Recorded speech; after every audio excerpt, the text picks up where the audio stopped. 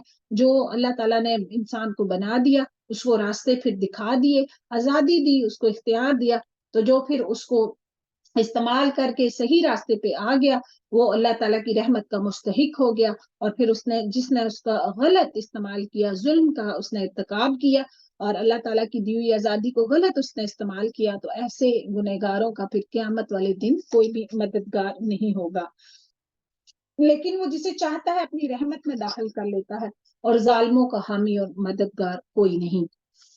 آیت نمبر 9 ہے، ام اتخذوا من دونه اولیاء فاللہ هو الولی وهو یحیی الموتى وهو على كل شیء قدیر۔ کیا ان لوگوں نے اللہ کے سوا اور کارساز بنا لیے ہیں؟ حقیقتاً تو اللہ ہی کارساز ہے، وہی مردوں کو زندہ کرے گا اور وہی ہر چیز پر قادر ہے۔ کہ مردوں کے زندہ ہونے کی بات قرآن پاک میں کتنی دفعہ ریپیٹ ہوئی ہے، کیونکہ اسی بات پہ تو شک سب کرتے ہیں کہ کیسے مردے جو آج سے حضرت آدم علیہ السلام سے جو دفن ہے اور جب تک قیامت کا مطلب آخری لمحہ آ جاتا ہے، کس طرح تمام انسانوں کو زندہ کیا جائے گا۔ تو اس ٹاپک کو اللہ سبحانہ وتعالیٰ نے مختلف مثالوں کے ساتھ بار بار، کبھی نیند کے ساتھ مثال دے کے، کبھی بارش کے ساتھ مثال دے کے، کبھی انسان کی کہ تمہیں پہلی دفعہ کس طرح بنایا گیا۔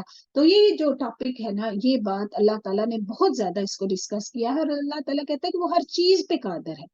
کبھی یہ کہا گیا کہ آسمان اور زمین بنانے مشکل ہے یا ایک ذرا سا انسان جس کو تھوڑا سا اوپر، آپ جب کبھی ایروپلین میں ہم سفر کرتے ہیں یا کچھ، تو نیچے سے ہمیں کیا کچھ نظر آتا ہے؟ جوں جوں ہم تھوڑا تھوڑا سا اوپر اٹھتے جاتے ہیں زمین سے، ہمیں سب کچھ نظر آنا ختم ہو جاتا ہے کہ اتنی یہ حیثیت ہے انسان کی۔ تو اللہ تعالیٰ کہہ رہے ہیں کہ وہ ہر چیز پہ قادر ہے۔ وَمَا اخْتَلَفْتُمْ فِيهِ مِنْ شَيْءٍ فَحُكْمُهُ إِلَى اللَّهِ ذَلِكُمُ اللَّهُ رَبِّي عَلَيْهِ تَوَكَّلْتُ وَإِلَيْهِ أُنِيبُ۔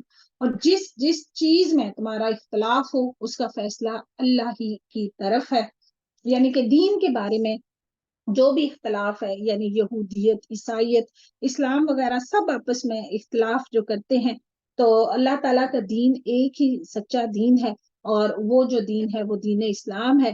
یہی اللہ میرا رب ہے جس پہ میں نے بھروسہ کر رکھا ہے اور جس کی طرف میں جھکتا ہوں۔ تو دین کے معاملے میں کبھی بھی اپنی انا یا شخصیت پرستی نہیں آنی چاہیے۔ جہاں پہ بھی جب بھی آپ کو پتا چلے کہ کوئی بات قرآن اور حدیث کی روح سے ثابت ہو چکی ہے، تو آپ کو دیر اینڈ دین سرنڈر کر دینا چاہیے، اسی وقت وہ بات مان لینی چاہیے۔ یہ نہیں کہنا چاہیے کہ مطلب میرا امام یا میں جس کو فالو کرتی ہوں وہ یہ۔ اگر آپ کے پاس انف دلائل ہیں، اوتھینٹک دلائل ہیں، تو آپ اسی بات کو مانیں گے، کیونکہ چار بڑے آئمہ جن کو فقہ کے آئمہ جو امام ہیں، ان کو بھی جب پتا چل جاتا تھا کہ کوئی بات مطلب ان کی دلیل کمزور ہے اور دوسرے امام کی دلیل جو مضبوط ہے اس کے زیادہ گواہ موجود ہیں، تو وہ ان کی بات مانتے تھے، وہ ان کی رسپیکٹ کرتے تھے۔ لیکن آج کے دور میں اللہ معاف کرے، یہ رسپیکٹ کا جو عنصر ہے یہ بالکل ختم ہو چکا ہے۔ ہر کوئی اپنے آپ کو جنتی سمجھتا ہے، دوسرے کو بالکل ہی وہ دین سے ہی خارج کر دیا جاتا ہے۔ تو اللہ تعالیٰ ہی بہتر جانتے ہیں جی، اگر واقعی انا اور شخصیت پرستی بالکل دین کے معاملے میں نہیں ہونی چاہیے، کیونکہ دین وہی ہے جو اللہ سبحانہ و تعالیٰ نے نبی صلی اللہ علیہ وسلم کو دیا، اور فالو کرنے کے لیے وہی ہستی نبی صلی اللہ علیہ وسلم، وہ آسمانوں اور زمین کا پیدا کرنے والا ہے۔ اس نے تمہارے لیے تمہاری جنس کے جوڑے بنائے ہیں۔ یہ اس دن بھی میں بات کر رہی تھی کہ اگر اللہ تعالیٰ نے الحمدللہ ایک تو ہمیں انسان بنایا، اللہ تعالیٰ ہمیں کچھ بھی بنا سکتے تھے، جو وہ چاہتے وہ بنا دیتے، لیکن سب سے بڑھ کے یہ شرف انسان کے لیے کافی ہے کہ اللہ تعالیٰ نے وہ کریشن ہمیں بنایا ہے جس کو اللہ تعالیٰ نے اشرف المخلوقات کہا ہے، کہ سب سے دی بیسٹ کریشن جو اللہ تعالیٰ نے، اور حضرت آدم علیہ السلام کو یہ شرف بخشا کہ اللہ تعالیٰ نے اپنے ہاتھوں سے ان کو بنایا ہے۔ تو یہاں پہ یہی ہے کہ یہ نہیں کہ انسان کو، جو انسان کا جوڑا ہے وہ بھی یہ کسی اور جنس میں سے بنا دیا ہے، بلکہ وہ بھی سیم جینڈر، مطلب جینڈر تو ظاہر ہے میل فیمیل وہ ڈفرنٹ ہے، لیکن جنس جو ہے وہ انسان جو ہے وہ اللہ تعالیٰ نے اس کا جوڑا بنایا ہے۔ تو اللہ تعالیٰ آگے کہہ رہے ہیں اور چوپایوں کے بھی جوڑے ہیں، یہ نہیں کہ صرف انسانوں کے جوڑے ہیں بلکہ نر اور مادہ بھی، یہ 8 جانور جو ہیں یہ بھی ہیں، ان کا ذکر پہلے سورہ الانعام میں گزر چکا ہے، اور تمہیں وہ اس میں پھیلا رہا ہے، یعنی کہ کثرت ہو رہی ہے، انسان بھی بڑھتے جا رہے ہیں، نسلیں زیادہ ہوتی جا رہی ہیں، اسی طرح جانور بھی۔ تو اللہ تعالیٰ کہہ رہے ہیں کہ اس جیسی کوئی چیز نہیں، کہ اللہ تعالیٰ اپنی تمام مخلوق میں سے کسی چیز کی طرح بھی نہیں ہے، لیسا کمثلہ شیء، کہ ہم کسی چیز کو بھی اللہ تعالیٰ نہ اپنی ذات میں نہ اپنی صفات میں، اللہ سبحانہ و تعالیٰ کسی پیچھے جوڑوں کی بات ہوئی نا، کریشن کی بات ہوئی، کہ اگر ہم نے اللہ تعالیٰ کی ذات کے بارے میں سمجھنا ہے کہ وہ کیسے ہیں، تو ہم یہ سمجھ لیں کہ فلاں اس طرح ہوں گے یا اس طرح۔ اللہ تعالیٰ کہتے ہیں نہیں، میرے جیسا کوئی بھی نہیں ہے۔ اللہ تعالیٰ نے اپنی تھوڑی بہت ڈسکرپشن دی ہے قرآن پاک میں، جیسے اللہ تعالیٰ نے کہا میں نے اپنے ہاتھوں سے آدم علیہ السلام کو بنایا، نوح علیہ السلام نے کشتی میرے آنکھوں کے سامنے مطلب وہ بنا رہے تھے، لیکن ایک ہم بالکل جب تک انشاءاللہ اللہ تعالیٰ ہمیں اپنے چہرے کا دیدار، جو کہ دی ٹاپ لیول ان جنت میں ہوگا، کہ جنت الفردوس تو جنت کا سب سے اعلیٰ درجہ ہے، لیکن اس سے اوپر پھر دیدار الہی ہے۔ تو اگر انشاءاللہ ہمیں اللہ تعالیٰ توفیق دے تو پھر ہم دیکھیں گے کہ اللہ تعالیٰ کی ذات کیسی ہے، کہ لیسا کمثلہ شیء، کہ اس دنیا کی کسی چیز کے ساتھ بھی ہم اللہ تعالیٰ کی ذات کو نہیں ملا سکتے، اور اللہ تعالیٰ کہہ رہے ہیں اور اس جیسی کوئی چیز نہیں، وہ سننے اور دیکھنے والا ہے۔ لاہو مقالید السماوات والارض، لیکن آسمانوں اور زمین کی کنجیاں اسی کی ہیں، سبحان اللہ، یعنی کہ تمام خزانے اس جو بھی دنیا میں ہیں، جو آسمانوں میں ہیں، جو زمین میں ہیں، تو اور اللہ تعالیٰ کہتے ہیں ہم سب کا مالک وہی ہے۔ تو اگر انسان کو اس بات کا اگر یقین ہو جائے نا کہ زمین و آسمان کی تو تمام کنجیاں اللہ تعالیٰ کی ہیں، تو پھر وہ انسان اللہ تعالیٰ سے مانگتے ہوئے نہیں تھکتا۔ صحابہ کرام کا جوتے کا تسمہ بھی ٹوٹ جاتا تھا تو وہ بھی اللہ سبحانہ و تعالیٰ سے مانگتے تھے، کیونکہ اللہ تعالیٰ، آپ لوگوں سے مانگتے ہیں نا تو شرمندہ ہوتے ہیں، تو کوئی ایک دفعہ دے دے گا، دوسری دفعہ آپ کسی سے مانگیں، ایک تو اپنی عزت نفس بھی اتنی ہرٹ ہوتی ہے، اور دوسرا اگلا بھی سو سو باتیں سناتا ہے۔ تو بات یہ ہے کہ اللہ تعالیٰ سے مانگے، اللہ تعالیٰ ہی لوگوں کے دلوں میں ڈال دیتا ہے، اور اس طرح آپ کی ہیلپ ہوتی ہے، جس طرح چاہے روزی کشادہ کر دے اور تنگ کر دے، یقیناً وہ ہر چیز کو جاننے والا ہے۔ چاہے آپ کو ہدایت چاہیے ہے، چاہے آپ کو دنیا کی کوئی خزانہ چاہیے ہے، جو بھی آپ کو چاہیے ہے آپ اللہ تعالیٰ سے مانگے۔ اللہ نے تمہارے لیے وہی دین مقرر کیا ہے جس کے قائم کرنے کا اس نے نوح علیہ السلام کو حکم دیا تھا، کیونکہ نوح علیہ السلام آدم ثانی ہے نا، تو یعنی دین توحید شروع سے حضرت آدم علیہ السلام سے لے کے نبی صلی اللہ علیہ وسلم تک دین ایک ہی ہے۔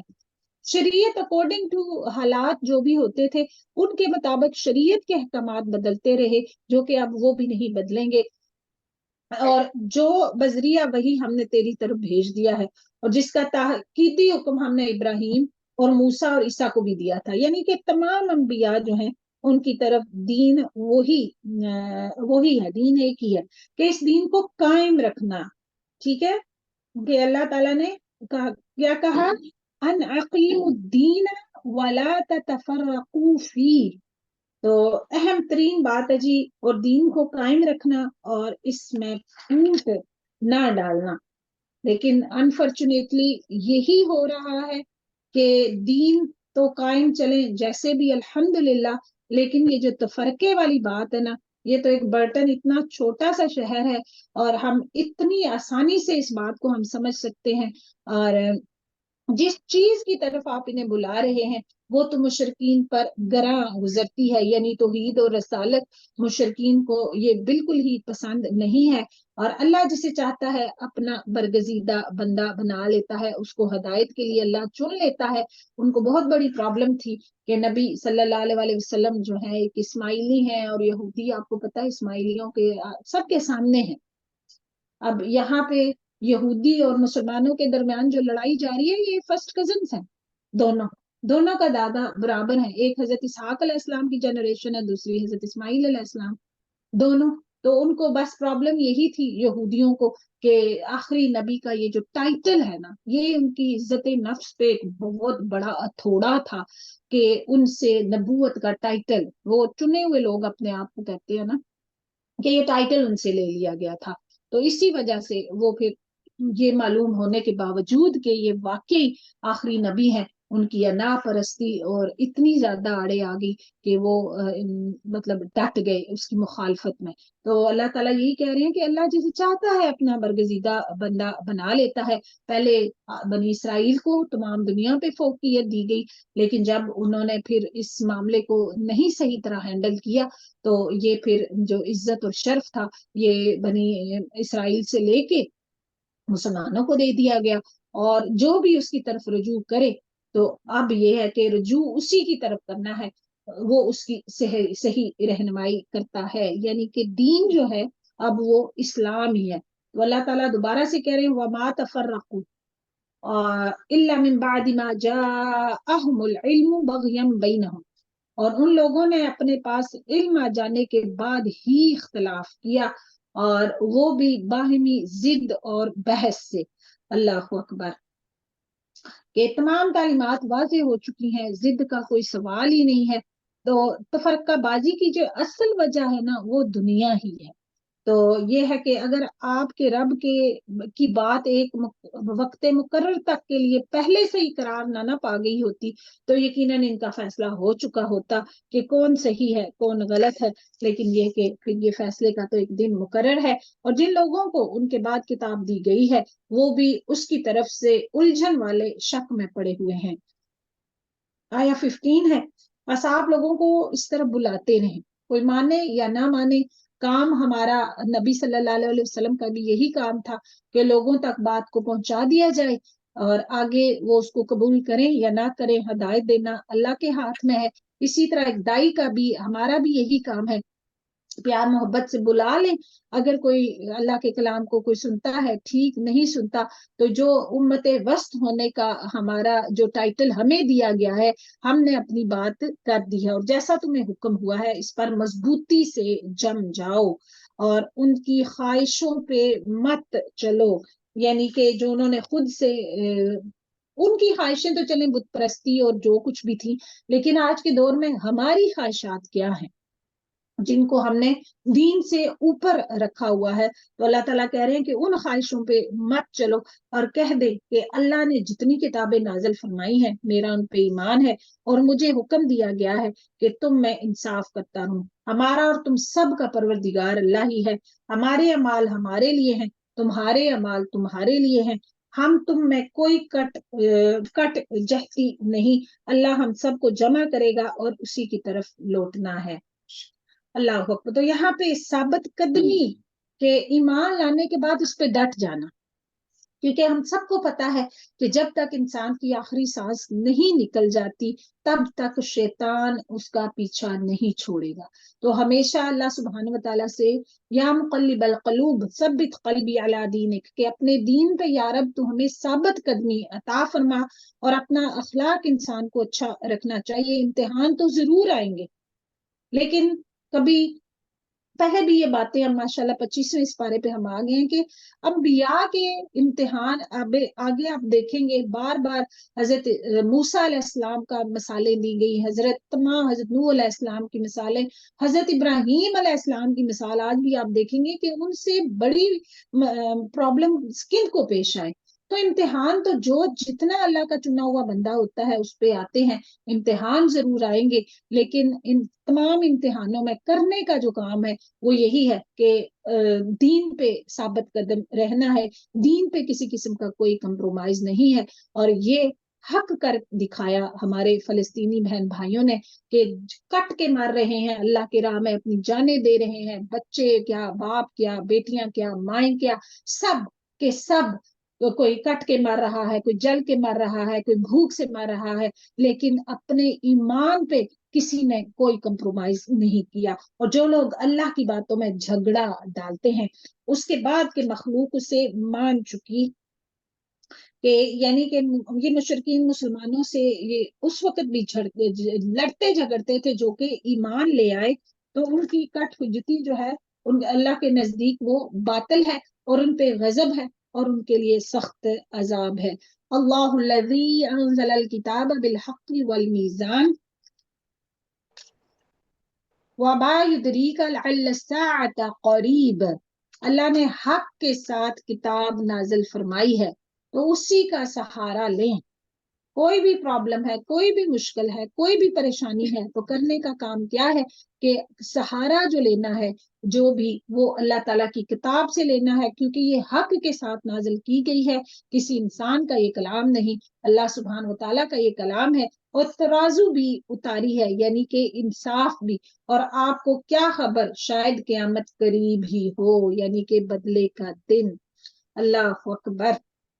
تو یہ ساری کائنات جو ہے اس کا نظام چلایا گیا ہے وہ اسی لیے کہ انسان اپنے اعمال کو درست رکھے، اس کو آزمایا جائے، تو ہمیں بھی ہر روز اپنا محاسبہ کرتے رہنا چاہیے کہ ہم قیامت نے تو آ ہی جانا ہے اور ہم اپنے آپ کو کس طرف لے کے جا رہے ہیں، اور اس کی جلدی انہیں پڑی ہے جو اسے نہیں مانتے، مطلب جو مانتے ہیں نا وہ یہ نہیں کہ اپنے رب کے سامنے جانے سے ڈرتے ہیں، وہ صرف اپنے اعمال سے ڈرتے ہیں، اور جو نہیں مانتے انہوں نے شور مچایا ہوا ہے، یعنی کہ اتنی عقل ان پہ پردہ پڑ گیا کہ عذاب اگر آ گیا تو تم کیا کرو گے پھر، اور جو اس پہ یقین رکھتے ہیں وہ تو اس سے ڈر رہے ہیں، انہیں اس کے حق ہونے کا پورا علم ہے، انہیں پتا ہے کہ جب قیامت آئے گی تو پھر کیا ہونے والا ہے۔ یاد رکھو جو لوگ قیامت کے معاملے میں جھگڑ رہے ہیں وہ دور کی گمراہی میں پڑے ہوئے ہیں، کیونکہ وہ اس کے دلائل پہ غور و فکر نہیں کرتے تاکہ وہ اس پہ ایمان لے آئیں، لیکن بس وہ بالکل ہی جو دور دور کی گمراہی میں وہ پڑے ہوئے ہیں۔ اللہ لطیف بعبادہ یرزق من یشاء وہو القوی العزیز، اللہ اپنے بندوں پر بڑا ہی لطف کرنے والا ہے، جسے چاہتا ہے کشادہ روزی دیتا ہے، اور وہ بڑی طاقت بڑے غلبے والا ہے۔ اللہ اکبر۔ تو اللہ سبحانہ و تعالیٰ اللہ لطیف بڑا ہی لطف والا ہے، اللہ سبحانہ و تعالیٰ اپنے بندوں پہ یعنی لطیف ہے، بہت محبت کرنے والا کہ وہ انسانوں کی غلطیوں کو وہ معاف فرماتا ہے۔ اور یہ جو بھی پھر انسانوں کے ساتھ ہم جس طرح کا معاملہ کرتے ہیں، انسانوں پہ رحم کرتے ہیں، تو پھر اللہ تعالیٰ بھی ہم پہ رحم کرے گا۔ اور اگر ہم اللہ کی کریشن کے ساتھ ہمارا معاملہ صحیح نہیں ہوتا تو پھر یہ ہے کہ اللہ تعالیٰ بھی انسانوں پہ پھر رحم نہیں کرتا۔ تو اللہ تعالیٰ کے لطیف ہونے کا یہ بھی ہے کہ تھوڑے عمل کو قبول کر کے اللہ سبحانہ و تعالیٰ اس کی بہت بڑی جزا دیتا ہے، اور یہ بھی کہ نافرمانیاں جو انسان کر رہے ہوتے ہیں ان کی جلد پکڑ نہیں کرتا۔ اگر گناہوں پہ ہماری پکڑ ہونی شروع ہو جائے، جو ہی ہم گناہ کریں وہی ہماری پکڑ ہو جائے، یقین کریں ہماری زندگی کا دوسرا دن بھی نہ آئے۔ جس کا ارادہ آخرت کی کھیتی کا ہو ہم اسے اس کی کھیتی میں ترقی دیں گے۔ ایک مومن جو ہے، ایک مسلمان جو ہے، وہ یہ اس دنیا میں وہ ایک قید خانے کی طرح وہ رہتا ہے کہ مجھے تو جاننا ہی ہے، ایک مسافر کی طرح وہ رہتا ہے۔ اور کیونکہ ان کی منزل یہ دنیا نہیں ہے، ان کی یہ منزل یہ جو دنیا ہے یہاں پہ ہم صرف بیج لگا رہے ہیں، اس کی جو فصل ہے وہ آگے جا کے کاٹنی ہے، اور جو دنیا کی کھیتی کا طلب رکھتا ہے ہم اسے اس میں سے کچھ حصہ دے دیں گے۔ تو اللہ سبحانہ و تعالیٰ کہہ رہے ہیں کہ جو آج ڈرتا ہے نا، قیامت سے جو ڈرتا ہے کہ قیامت آنے والی ہے، جو ڈرتا ہے تو کل پھر اس کو واقعی امن دے دیا جائے گا۔ ہمیشہ ہمیشہ قیامت کی رسوائی سے بچنے کی بھی دعائیں کرنی چاہیے، یہ دعا مانگنی چاہیے کہ جب ہم اللہ سبحانہ و تعالیٰ کے حضور ہم حاضر ہوں گے تو اللہ تعالیٰ کے ساتھ جو اللہ تعالیٰ جو ہمارے ساتھ معاملہ کریں وہ ہمارے ساتھ بہت ہی اچھا معاملہ ہو، کیونکہ کھلی کھلی باتیں بتا دی گئی ہیں۔ ایسے شخص کا آخرت میں کوئی حصہ نہیں جو صرف دنیا ہی چاہتا ہے، ہر معاملے میں اس کی ٹارگٹ دنیا ہی ہے، پھر دنیا میں ہی اس کو سب کچھ دے دیا جاتا ہے۔ آیا 21 ہے، کیا ان لوگوں نے اللہ کے شریک مقرر کر رکھے ہیں جنہوں نے ایسے احکام دین مقرر کر دیے ہیں جو اللہ نے فرمائے ہی نہیں، خود سے اپنا ہی دین بنا لیا ہوا ہے۔ تو اگر فیصلے کے دن کا وعدہ نہ ہوتا تو ابھی ہی ان میں فیصلہ کر دیا جاتا، یعنی یہ باتیں اللہ تعالیٰ کو اتنی ناپسند ہیں کہ اللہ تعالیٰ کہتے ہیں کہ میں اسی وقت فیصلہ کر دیتا۔ یقیناً ان ظالموں کے لیے ہی دردناک عذاب ہے۔ آیا 22 ہے، آپ دیکھ لیں گے کہ یہ ظالم اپنے اعمال سے ڈر رہے ہوں گے، لیکن اس وقت قیامت کے دن تو ڈرنے کا کوئی فائدہ نہیں نا، جو یقیناً ان پر واقع ہونے والے ہیں۔ اور جو لوگ ایمان لائے اور انہوں نے نیک اعمال کیے وہ بہشتوں کے باغات میں ہوں گے۔ اللہم اجعلنا منہم، اللہ ہمیں بھی ان میں سے بنا دے۔ وہ جو خواہش کریں گے اپنے رب کے ہاں موجود پائیں گے، اور یہی ہے بڑا فضل جنت میں۔ اس دنیا میں دیکھیں جی کیا کہتے ہیں کہ جب دانت تھے تو چنے نہیں، تو اب چنے ملے ہیں تو اب دانت نہیں، مطلب لیکن جنت میں ایسا نہیں ہوگا کہ جنت میں آپ اس دنیا میں کتنی انسان کی خواہشیں کہ ہر خواہش پہ دم نکلی، لیکن خواہشیں پوری نہیں ہوتی۔ تو جنت میں اللہ تعالیٰ کہتے ہیں کہ آپ سوچیں گے تو آپ کی خواہشات جو ہیں وہ پوری ہو جائیں گی۔ تو اس لیے کرنے کا کیا کام ہے، وہ ہے کہ اپنے نیک اعمال انسان فکر کرے، یہی وہ ہے جس کی بشارت اللہ اپنے ان بندوں کو دے رہا ہے جو ایمان لائے اور نیک عمل کرے۔ ایمان عمل صالح، ایمان عمل صالح، پہلا کام ایمان۔ اور صرف ایمان ہی کافی نہیں ہے کہ زبان سے میں نے کہہ دیا کہ بس جی میں مسلمان ہو گیا ہوں، نہیں، عمل ضروری ہے، یہ دونوں لازم الملزوم ہے۔ اور آپ عمل کرتے رہیں اچھے، جیسے بہت سارے بچے بھی آج کل سوال کرتے ہیں کہ وہ مطلب فلاں person is so good, he so kind, he does so much charity work, لیکن ہی is not Muslim, will he go to جنت اور ناٹ؟ دیکھیں بھائی، ایمان پہلے اور عمل صالح بعد میں. لیکن کوئی انسان اگر ایمان کرے، ایمان رکھتا ہو، عمل صالح نہ کرے، تو وہ تو اللہ تعالیٰ کا جس طرح کا اس کے ساتھ معاملہ کریں، وہ رب کی ذات ہے. لیکن کوئی عمل صالح کرتا رہے اور اس میں ایمان بالکل بھی نہیں ہے، تو پھر یہ آخرت میں اس کو بالکل کوئی اس کا فائدہ نہیں ہوگا. تو اللہ تعالیٰ کہتے ہیں تو کہہ دیجئے کہ میں اس پر تم سے کوئی بدلہ نہیں چاہتا مگر محبت رشتے داری کی. اب جو شخص کوئی نیکی کرے، ہم اس کے لیے اس کی نیکی میں حسن بڑھا دیں گے، بے شک اللہ بہت بخشنے والا اور قدردان ہے. تو یہاں پہ جو قبائل قریش تھے نا، جو بات کی گئی ہے نا کہ میں تم سے کوئی بدلہ نہیں چاہتا، یہ نبی صلی اللہ علیہ وسلم کہہ رہے ہیں کہ اللہ تعالیٰ ان کو کہہ رہے ہیں کہ قل لا اسالکم، میں تم سے کوئی سوال نہیں کرتا اس پر اجر، نہیں مانگ رہا جو تمہیں میں تعلیم دے رہا ہوں.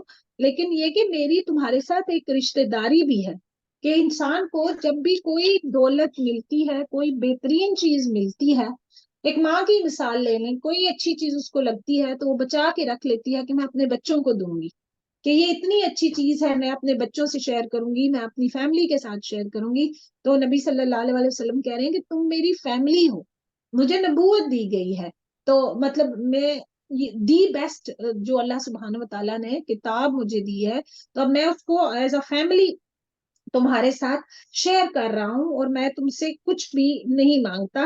اور یہ کہ اس بات کا تھوڑا لحاظ بھی کرو، نہیں مانتے تو نہ مانو، لیکن مجھے نقصان پہنچانے سے باز رہو. اچھا جی، آیا نمبر 24 ہے. کیا یہ کہتے ہیں کہ اس نے پیغمبر نے اللہ پہ جھوٹ باندھا ہے؟ مطلب وہ لوگ بلیم کر رہے ہیں نبی صلی اللہ علیہ وسلم کو کہ وہ آپ صلی اللہ علیہ وسلم اللہ پہ جھوٹ باندھ رہے ہیں. اگر اللہ چاہے تو آپ کے دل پہ مہر لگا دے، اور اللہ اپنی باتوں سے جھوٹ کو مٹا دیتا ہے اور سچ کو ثابت رکھتا ہے. یقیناً وہ سینے کی باتوں کو جاننے والا ہے. وہی ہے جو اپنے بندوں کی توبہ قبول کرتا ہے اور گناہوں سے درگزر فرماتا ہے، اور جو کچھ تم کر رہے ہو سب جانتا ہے. جی امپورٹنٹ ترین باتیں ہیں جی، جو دعا کو اور جو توبہ کو اللہ سبحانہ و تعالیٰ قبول کرتا ہے. اور توبہ کا یہی ہے، توبہ کی شرائط بھی ہیں، وہ یہی کہ گناہ کو چھوڑیں، آپ گناہ کو چھوڑیں، اپنے گناہوں پہ آپ کو ندامت ہو، اور آئندہ وہ کام کرنا بھی نہیں ہے. اور اگر کسی کی حق تلفی کی ہے تو اس کو اس کا حق واپس بھی دینا ہے. اگر کسی سے آپ نے مطلب زبردستی کوئی چیز ہتھیا لی ہے کسی کی، تو جب آپ توبہ کریں، اللہ سے معافی مانگ لیں، تو وہ چیز بھی آپ نے اس کو واپس بھی دینی ہے. تو یہ ساری باتیں، توبہ ایک سچی بھی ہوتی ہے، جھوٹی توبہ بھی ہوتی ہے کہ کوئی نجی کام ابھی ہم کر لیں، بعد میں انٹینشنلی لوگ یہ کام کر جائیں کہ بعد میں ہم توبہ کر لیں گے، تو پھر بعد کی اللہ تعالیٰ انما الاعمال بالنیات. تو اللہ تعالیٰ کہہ رہے ہیں ایمان والوں اور نیکوکاروں لوگوں کی سنتا ہے اور انہیں اپنے فضل سے بڑھ کر دیتا ہے. سبحان اللہ، یعنی ان کی دعائیں سنتا ہے اور ان کی خواہشیں اور رضویں بھی پوری کرتا ہے، جو دعا کو دعا کے آداب اور شرائط کے ساتھ، پورے تمام کے ساتھ جو لوگ دعا مانگتے ہیں، ٹھیک ہے، دل کی حاضری کے ساتھ. یہ نہیں کہ رٹی رٹائی زبان سے جو بھی نکل آئے، نہیں، یو ہیو ٹو، مطلب یہ پہلے بھی میں یہ مثالیں دے چکی ہیں کہ دل کا حاضر ہونا اور انٹینشن ہونا کہ واقعی یو مین اٹ، تو آپ یہ دعا کرتے ہیں. تو اللہ تعالیٰ کہتے ہیں کہ اللہ تعالیٰ پھر ان کو دعائیں بھی قبول کرتا ہے. نہ صرف یہ کہ دعا قبول کرتا ہے، بلکہ یہ کہ اپنے فضل سے اور بڑھ کے دیتا ہے. کفار کے لیے سخت عذاب ہے. تو قرآن، نماز پڑھیں، قرآن پاک پڑھیں، صدقہ کریں، اس کے بعد انسان جو دعائیں، مطلب یہ ایسے اعمال ہیں کہ یہ کرنے کے بعد جب انسان دعا مانگتا ہے تو اس کی دعا قبول ہوتی ہے. اور اگر اللہ اپنے سب بندوں کو روزی فراخ کر دیتا، سب کو کھلا مال مل جاتا، تو زمین پہ وہ فساد برپا کر دیتے. مطلب کسی کو کسی کی ضرورت ہی نہ رہتی، ہر انسان بس اپنی موج مستی میں ہی لگا رہتا اور ہر کوئی اپنی ہی دنیا بنا لیتا. لیکن وہ اندازے کے ساتھ جو چاہتا ہے نازل فرماتا ہے. یہ اللہ سبحانہ وتعالیٰ کی تقسیم ہے. وہ اپنے بندوں سے پورا خبردار ہے اور خوب دیکھنے والا ہے. اور وہی ہے جو لوگوں کے نا امید ہو جانے کے بعد بارش برساتا ہے اور اپنی رحمت پھیلا دیتا ہے. وہی ہے کارساز اور قابل حمد و ثنا. وَمِنْ آيَاتِهِ خَلْقُ السَّمَاوَاتِ وَالْأَرْضِ وَمَا بَثَّ فِيهِمَا مِنْ دَابَّةٍ وَهُوَ عَلَى جَمْعِهِمْ إِذَا يَشَاءُ قَدِيرٌ. اور اس کی نشانیوں میں سے آسمان و زمین کی پیدائش ہے اور ان میں جانداروں کا پھیلانا ہے اور وہ اس پر بھی قادر ہے کہ جب چاہے ان کو جمع کر لے. جس وقت بھی چاہے تو اللہ تعالیٰ ہم سب کو جمع کر سکتا ہے. تمہیں کچھ مصیبت پہنچتی ہے وہ تمہارے اپنے ہاتھوں کی کرتوت ہیں. بہت ساری مصیبتیں انسان کی اپنی غلطیوں کی وجہ سے آتی ہیں. وہ تو بہت سی باتوں سے درگزر بھی فرما لیتا ہے. یعنی یہاں پہ یہ کہ بہت سارے گناہ جو ہیں انسان کے وہ مصیبتیں لانے کا باعث بن جاتے ہیں. تو اس لیے یہ ہے کہ بہت سارے ایسے گناہ بھی ہیں کہ اللہ تعالیٰ ان کو معاف فرما دیتا ہے. اور تم ہمیں زمین میں عاجز کرنے والے نہیں ہو. تمہارے لیے سوائے اللہ کے نہ کوئی کارساز ہے نہ مددگار. اور دریا میں چلنے والی پہاڑوں جیسی کشتیاں اس کی نشانیوں میں سے ہیں. اگر اللہ تعالیٰ ہوا کو روک دے یا کچھ پانی میں کس طرح ایک کشتی چلتی ہے یہ اللہ سبحانہ و تعالیٰ کی طرف سے ایک بہت بڑا نشانی ہے. اگر وہ چاہے تو ہوا بند کر دے اور یہ کشتیاں سمندر پر رک جائیں. یقیناً اس میں ہر صبر کرنے والے شکر گزار کے لیے نشانی ہے. آیا 34 ہے. یا انہیں ان کے کرتوتوں کے باعث تباہ کر دے. وہ تو بہت سی خطاؤں سے درگزر فرماتا ہے. یعنی کہ سمندر سے کوئی انسان واپس آ ہی نہ سکے. اور تاکہ جو لوگ ہماری نشانیوں میں جھگڑتے ہیں وہ معلوم کر لیں کہ ان کے لیے کوئی چھٹکارا نہیں. تو تمہیں جو کچھ دیا گیا ہے بس وہ زندگانی دنیا کا ہی سامان ہے. یعنی جو بھی اس دنیا میں ہے نا چاہے وہ قارون کا خزانہ وہ بھی ہم پڑھ چکے ہیں. اللہ تعالیٰ کے نزدیک یہ دنیا مچھر کے پر کے برابر. اگر پوری دنیا مچھر کے پر کے برابر نہیں ہے تو ہم جو تھوڑی بہتی ہمیں جو چیزیں ہمارے پاس ہیں ہم ان پہ کتنا اتراتے ہیں. تو اللہ تعالیٰ کہتے ہیں چاہے پوری دنیا ہو چاہے کچھ بھی ہو یہ زندگانی دنیا کا سامان ہے. آنکھ بند ہونے کی دیر ہے. سب کچھ پیچھے رہ جانا ہے اور اللہ کے پاس جو ہے اس سے بدرجہ بہتر اور پائیدار ہے کہ نہ ہی اس نے ختم ہونا اور نہ ہی اس کا اینڈ مطلب ہوگا. اور ان کے لیے ہے جو ایمان لائے اور صرف اپنے رب پہ جو بھروسہ کرتے ہیں. والذین یجتنبون کبائر الاثم والفواحش واذا ما غضبوا ہم یغفرون. اور کبیرہ گناہوں سے اور بے حیائیوں سے جو بچتے ہیں اور غصے کے وقت بھی وہ معاف کر دیتے ہیں. یہاں پہ جو باتیں ہوئی ہیں کہ فواحش اور بڑے گناہ ٹھیک ہے. تو گناہ وہی ہوتا ہے جو کہ آپ کے دل میں کھٹکے. آپ یہ چاہیں کہ کسی کو پتہ نہ چلے میری اس بات کا کسی کو پتہ نہ چلے. تو بڑے بڑے تمام جو گناہ ہیں یہاں پہ اب اہمیت ہے کہ کبائر جو ہیں کبائر اسم جو ہے بڑے گناہ اس میں یہ شرک زنا یہ سارے گناہ آ جاتے ہیں. فواحش بھی ہے جو کھلی گمراہی اور کھلی گمراہی کے کام مطلب ساری باتوں سے انسان کو بچنا چاہیے. اور غصے کے وقت جو ہے وہ یعنی لوگوں سے عفو و درگزر اور ان کی مطلب انتقام نہ لینا معاف کر دینا. نبی صلی اللہ علیہ وسلم کی سیرت جو ہے نا وہ اس بات سے بھری ہوئی ہے کہ آپ صلی اللہ علیہ وسلم نے ہمیشہ اپنی ذات کے لیے کبھی کسی سے انتقام نہیں لیا.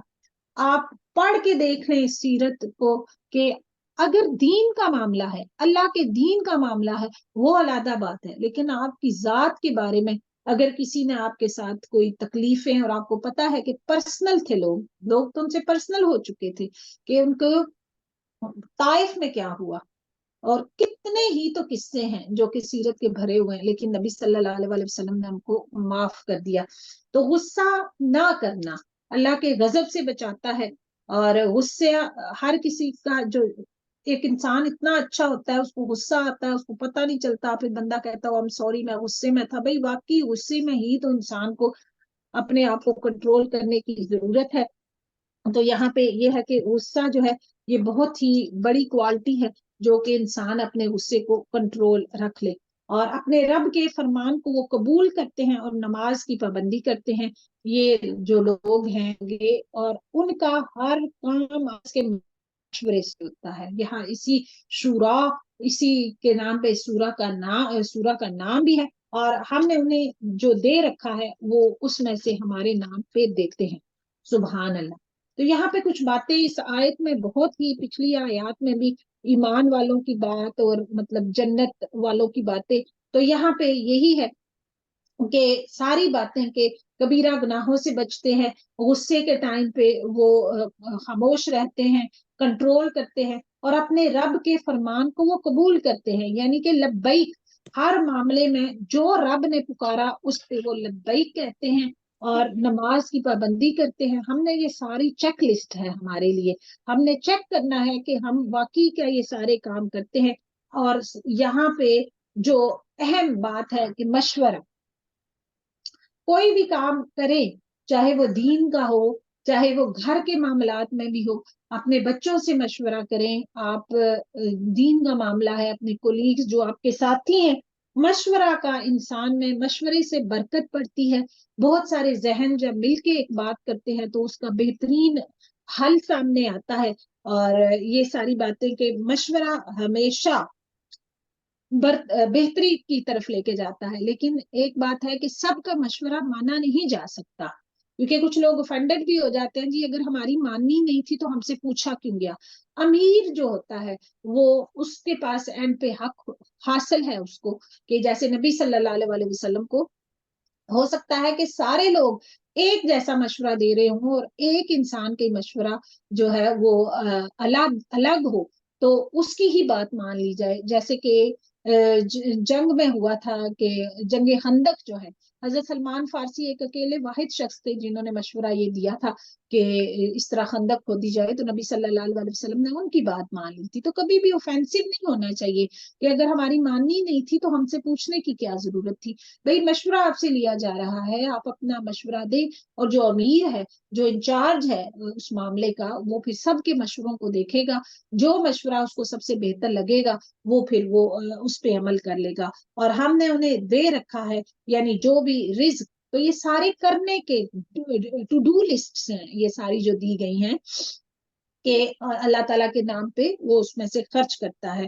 اور جب ان پر ظلم و زیادتی ہو، اب یہ ہے کہ بدلہ بھی آپ لے سکتے ہیں. پیچھے تو نبی صلی اللہ علیہ وسلم نے تو ہمیشہ ہی معاف کیا، آپ بدلہ لے سکتے تھے، حتیٰ کہ جبرائیل علیہ السلام آپ کے پاس آگے کہ مجھے بتائیں، میں آپ کا بدلہ لوں گا. لیکن آپ صلی اللہ علیہ وسلم نے پھر بھی کہا نہیں، میں معاف کروں گا. لیکن ہر انسان ظاہر ہے برابر نہیں ہوتا، کچھ انسانوں کا دل اس وقت تک ٹھنڈا ہی نہیں ہوتا جب تک کہ وہ بدلہ نہ لے لیں. تو اللہ تعالیٰ نے کہا کہ جب ان پر ظلم و زیادتی ہو تو وہ صرف بدلہ لے لیتے ہیں. یعنی بدلہ لینے سے وہ عاجز نہیں، اگر وہ لینا چاہیں تو وہ لے سکتے ہیں. لیکن یہ ہے کہ برابر اگر کبھی کبھی مظلوم جو ہے وہ بھی اگر ظالم کے ظلم سے اوپر چلا جائے گا تو وہ خود جو ظالم بن جائے گا.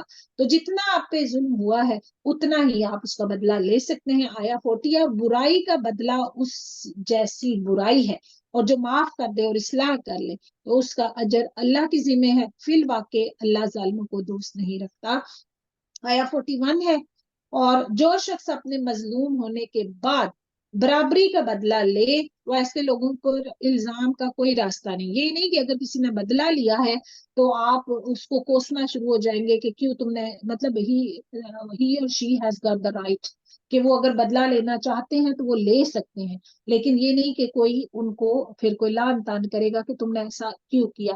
یہ راستہ صرف ان لوگوں پر ہے جو خود دوسروں پہ ظلم کرے اور زمین میں ناحق فساد کرتے پھرے. یہی لوگ ہیں جن کے لیے دردناک عذاب ہے. اور جو شخص صبر کر لے اور معاف کر دے، یقیناً یہ بڑے ہمت کے کاموں میں سے آسان کام نہیں ہے. اللہ تعالیٰ نے خود کہہ دیا، اگر اللہ تعالیٰ کہہ رہے ہیں نا کہ یہ آسان نہیں ہے تو obviously it's not easy، مشکل ہے اور بہت ہی مشکل ہے. لیکن ظاہر ہے کہ ہر مشکل کا پھر اجر جو ہے وہ لیول ایک جیسے تو نہیں ہوتے، اور جسے اللہ بہکا دے اس کے بعد کوئی چارہ ساز نہیں. اور تو دیکھے گا کہ ظالم لوگ عذاب کو دیکھ کر کہہ رہے ہوں گے کہ کیا واپس جانے کی کوئی راہ ہے. سبحان اللہ. اور تو انہیں دیکھے گا کہ وہ جہنم کے سامنے لا کے کھڑے کر دیے جائیں گے اور ہمارے ذلت کے کبڑے یعنی کہ جھک جائیں گے، کبڑے ہوئے جاتے ہوں گے اور کن انکھیوں سے ایسے آگے پیچھے دیکھ رہے ہوں گے۔ ایماندار صاف کہیں گے کہ حقیقی ضیاءکار وہ ہیں جنہوں نے آج قیامت کے دن اپنے آپ کو اور اپنے گھر والوں کو بھی نقصان میں ڈال دیا۔ اللہ اکبر، یاد رکھو کہ یقیناً ظالم لوگ دائمی عذاب اپنے آپ کو اور اپنے گھر والوں کو قیامت کی جہنم کی آگ سے بچائیں۔ اصل کامیابی یہی ہے، اور ان کا کوئی مددگار نہیں جو اللہ سے الگ ان کی امداد کر سکے۔ اللہ کو چھوڑ کے کہتے ہیں کہ الگ سے کوئی ان کی مدد کرے تو اللہ تعالیٰ کہتے ہیں نو دس از ناٹ گونا ہیپن، اور جسے اللہ گمراہ کر دے اس کے لیے کوئی راستہ نہیں ہے۔ اپنے رب کا حکم مان لو اس سے پہلے کہ اللہ کی جانب سے وہ دن آ جائے جس کا ہٹ جانا ناممکن ہے۔ تمہیں اس روز نہ تو کوئی پناہ کی جگہ ملے گی، نہ چھپ کر انجان بن جانے کی۔ سبحان اللہ، کہ تم یہ کہو کہ تم کسی کو نظر نہ آؤ، تمہیں کوئی جانتا نہیں، کوئی پہچانتا نہیں، لیکن ایسا نہیں ہوگا۔ آیا نمبر 48 ہے سورہ شورا۔ اگر یہ منہ پھیر لے تو ہم نے آپ کو ان پر نگہبان بنا کر نہیں بھیجا، آپ کے ذمے تو صرف پیغام پہنچا دینا ہے۔ جب ہم کبھی انسان کو اپنی مہربانی کا مزہ چکھاتے ہیں تو وہ اس پر اترا جاتا ہے، اور اگر انہیں ان کے اعمال کی وجہ سے کوئی مصیبت پہنچتی ہے تو بے شک انسان بڑا ہی ناشکرا بن جاتا ہے۔ آسمانوں کی اور زمین کی سلطنت اللہ ہی کے لیے ہے، وہ جو چاہتا ہے پیدا کرتا ہے، جس کو چاہتا ہے بیٹیاں دیتا ہے اور جس کو چاہتا ہے بیٹے دیتا ہے۔ سبحان اللہ، اور یا انہیں جمع کر دیتا ہے ملے جلے، اور بیٹے بھی اور بیٹیاں بھی، اور جسے چاہے کچھ بھی نہیں دیتا، بھانج کر دیتا ہے۔ وہ بڑے علم والا اور کامل قدرت والا ہے۔ سبحان اللہ، یہ جو آیت ہے نا جی، اس کو سمجھنا بہت ہی زیادہ ضروری ہے، کیونکہ یہ اس کی قدرت ہے، اللہ تعالیٰ کی قدرت ہے، اور اس میں کوئی دوسرا دخل اندازی نہیں کر سکتا۔ ہمارے معاشرے کا انفارچونیٹلی ایک کہنے کو تو ہم مسلمان ہیں، لیکن کسی کی بیٹیاں ہو تو جائیں، مطلب پہلی ہو گئی چلے خوشی، دوسری اچھا کوئی نہیں، اگر اللہ اگلی بار اور دے سی، مطلب کبھی بھی اگر بیٹے ہوں گے تو کبھی بھی کوئی یہ آپ کو نہیں کہے گا کہ کوئی نہیں اللہ اگلی بار تمہیں بیٹی دے دے گا۔ اس انسان کو بہت خوش قسمت ترین سمجھا جاتا ہے، حالانکہ بیٹا کیا یا بیٹی کیا، یہ دونوں اللہ سبحانہ و تعالیٰ کی کریشن ہے۔ بیٹا بھی ویسے ہی ہے، بیٹی بھی ویسے ہی ہے۔ تو یہ بس ہمارے معاشرے میں آپ یقین کریں اب تو پھر آج کی جنریشن پھر تھوڑی سی مطلب ہو گئی ہے اس معاملے میں نالجیبل، لیکن یہ ہے کہ اس بہو کی بھی سسرال میں کوئی قدر نہیں ہوتی جس کی بیٹیاں ہی بیٹیاں ہوں، اور جس کے بیٹے ہوں اس کی ویلیو ڈفرینٹ ہوتی ہے۔ تو یہ سب کو سمجھنے کی ضرورت ہے بھائی، یہ اللہ تعالیٰ جس کو چاہتا ہے، جو جس کے حق میں بہتر ہوتا ہے، اللہ تعالیٰ وہ اس کو عطا فرماتا ہے، اور کبھی کبھی تو بیٹے دے کے بھی اللہ تعالیٰ لے لیتا ہے، جیسے نبی صلی اللہ علیہ وسلم کے ساتھ ہوا کہ آپ کے تینوں بیٹے، اور اس کے بعد چوتھے بیٹے بھی ابراہیم جو ہوئے حضرت ماریہ قبطیہ سے، وہ سب اس دنیا سے ہی مطلب بچپن میں ہی چلے گئے۔ تو یہ میری بہنوں یہ بات بہت ہی سمجھنے کی ہے۔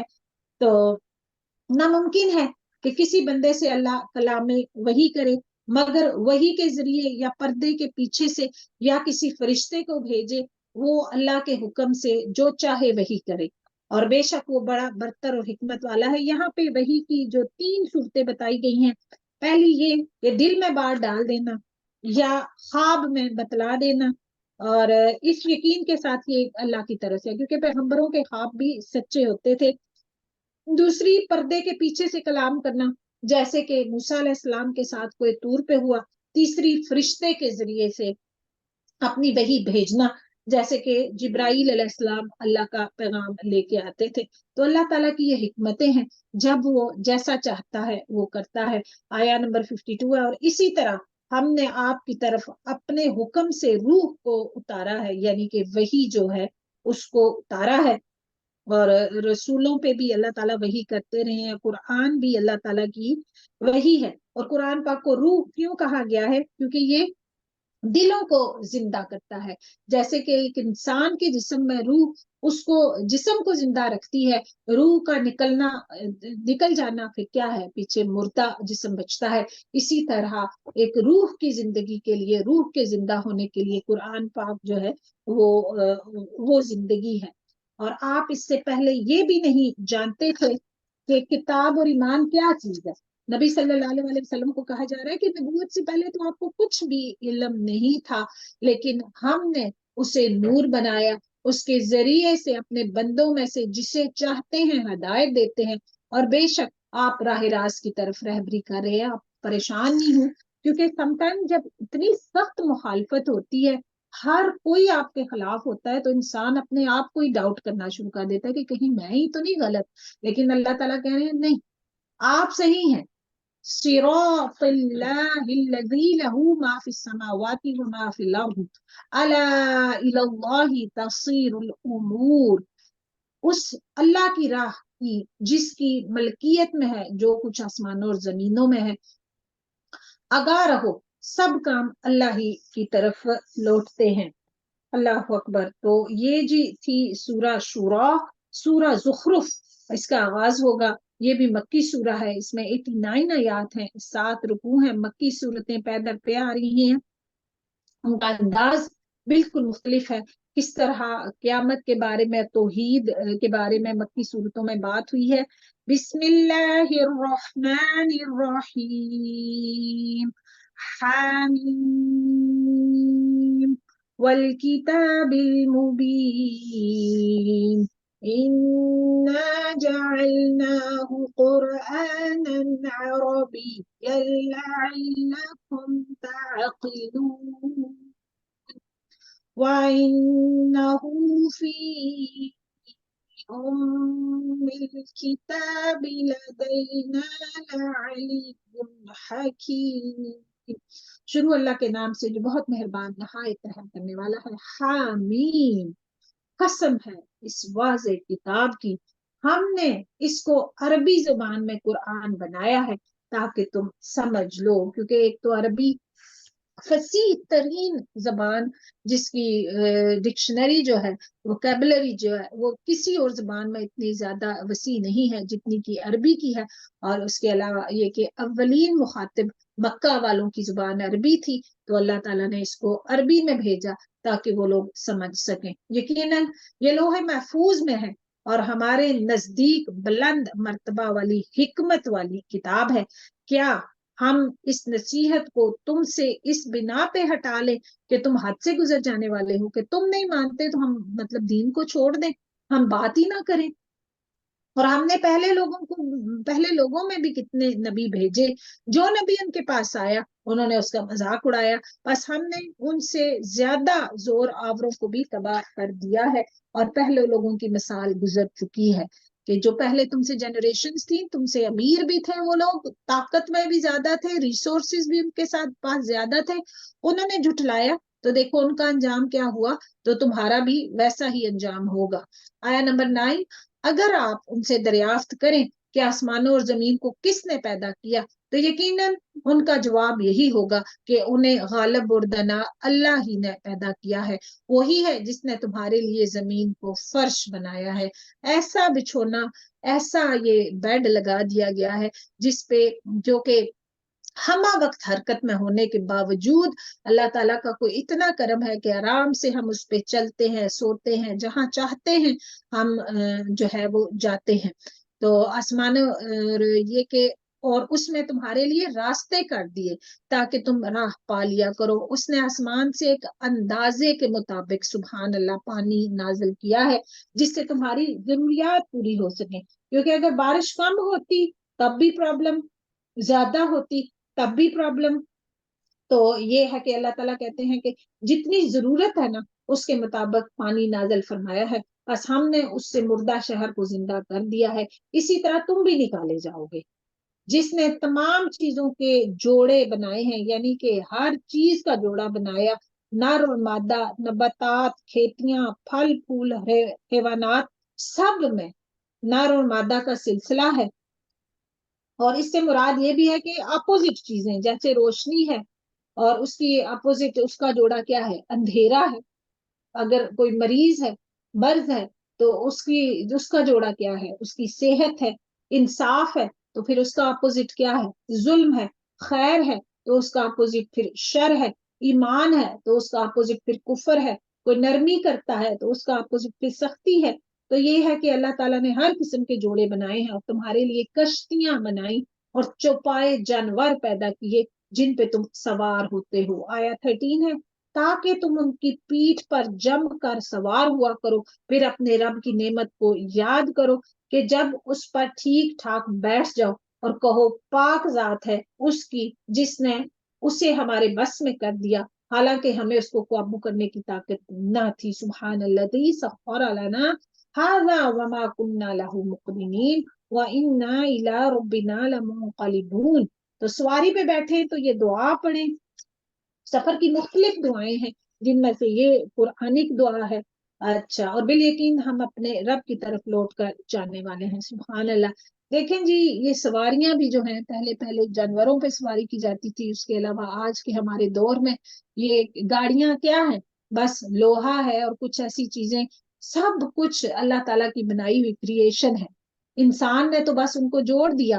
پیٹرول بھی جو ان میں ڈلتا ہے، جو گیس ڈلتی ہے، جو کچھ بھی ڈیزل ڈلتا ہے، وہ بھی سب اللہ تعالیٰ نے شروع سے لے کے اب تک خزانے یہ سارے زمین کے اندر رکھے ہوئے ہیں. تو انسان نے تو اللہ کا شکر ادا کرے کہ جس نے یہ ساری نعمتیں دی اور ان سب کو اکٹھا کر کے ہم ان سے فائدہ اٹھا رہے ہیں. اور انہوں نے اللہ کے بعض بندوں کو اس کا جز ٹھہرا دیا. یقیناً انسان نہ شکرا ہے.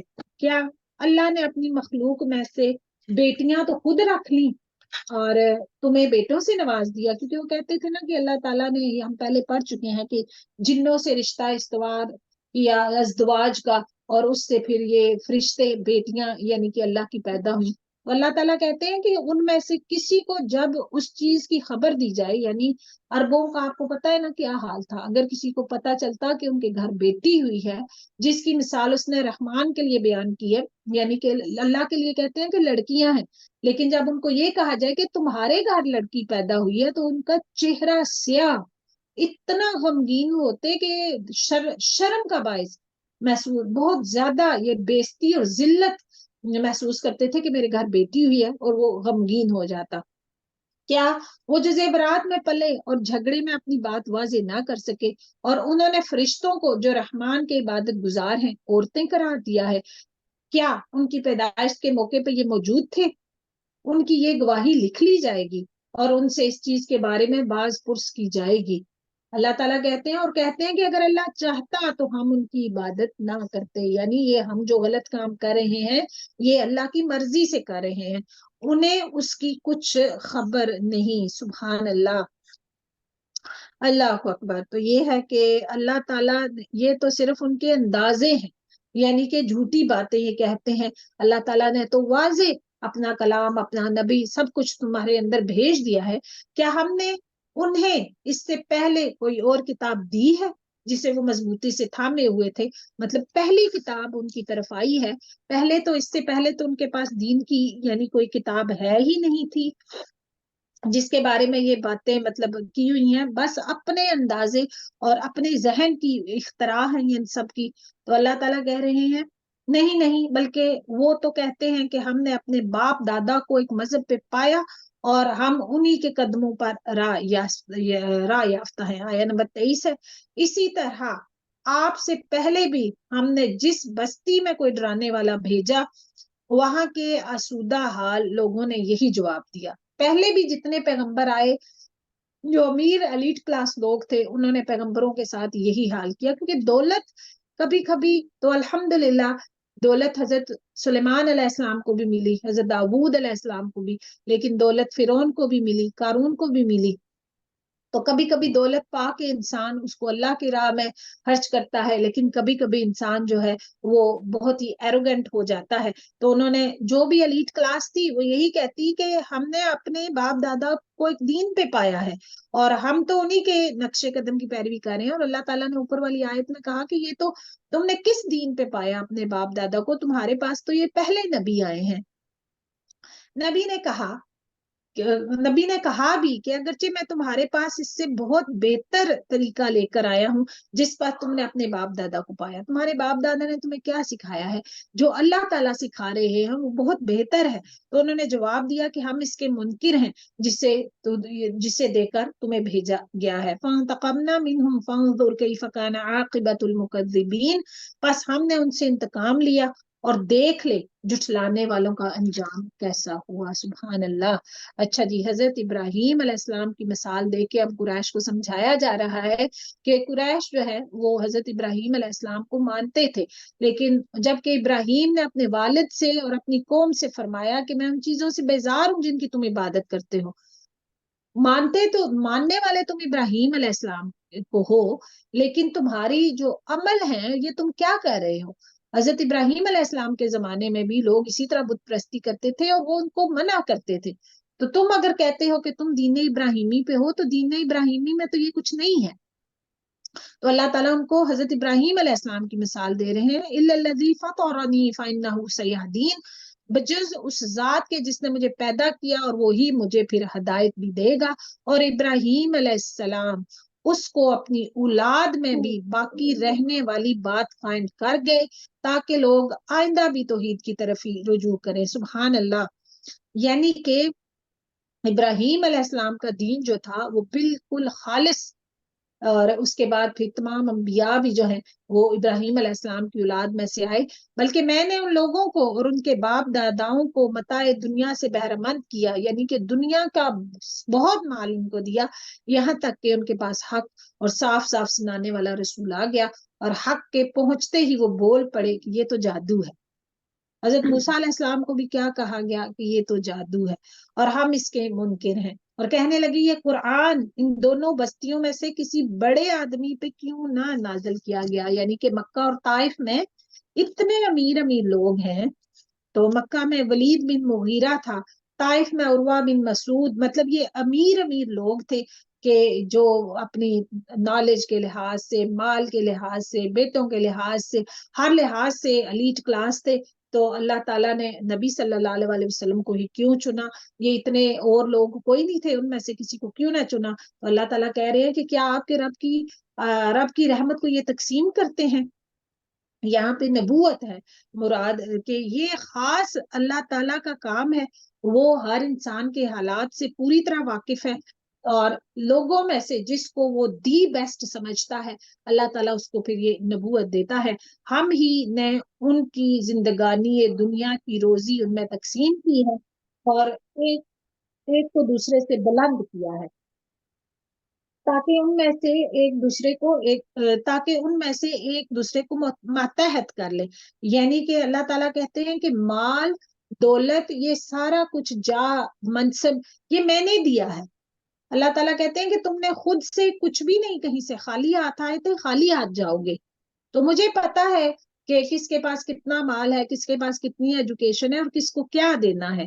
تو اللہ تعالیٰ کہتے ہیں کہ جسے یہ لوگ سمیٹتے پھرتے ہیں اس سے آپ کے رب کی رحمت بہت ہی بہتر ہے۔ اور اگر یہ بات نہ ہوتی کہ تمام لوگ ایک ہی طریقے پر ہو جائیں تو رحمان کے ساتھ کفر کرنے والوں کے گھروں کی چھتوں کو ہم چاندی کا بنا دیتے اور زینے بھی ان پہ چڑھا دیتے، اور ان کے گھروں کے دروازے اور تخت بھی جن پر وہ تکیہ لگائے بیٹھے ہیں اور سونے کے بھی، اور یہ سب کچھ یوں ہی سا دنیا کی زندگی کا فائدہ۔ اللہ تعالیٰ کہتے ہیں ہم چاہتے تو ان کے گھروں کو سونے کا بنا دیتے، لیکن پھر بھی کیا ہونا تھا، موت آنی تھی، سب کچھ ادھر ہی رہ جانا تھا، اور آخرت تو آپ کے رب کے نزدیک صرف پرہیزگاروں کے لیے ہی ہوا کرتی ہے، جہاں پہ واقعی انسان کو جنت میں پھر اعلیٰ ترین نعمتیں ملیں گی۔ اور جو شخص رحمان کی یاد سے غفلت کرے ہم اس پر ایک شیطان مقرر کر دیتے ہیں۔ انسان کہتے ہیں کہ شیطان ہر انسان کے ساتھ ایک فرشتہ ہوتا ہے اور ایک شیطان بھی ہوتا ہے،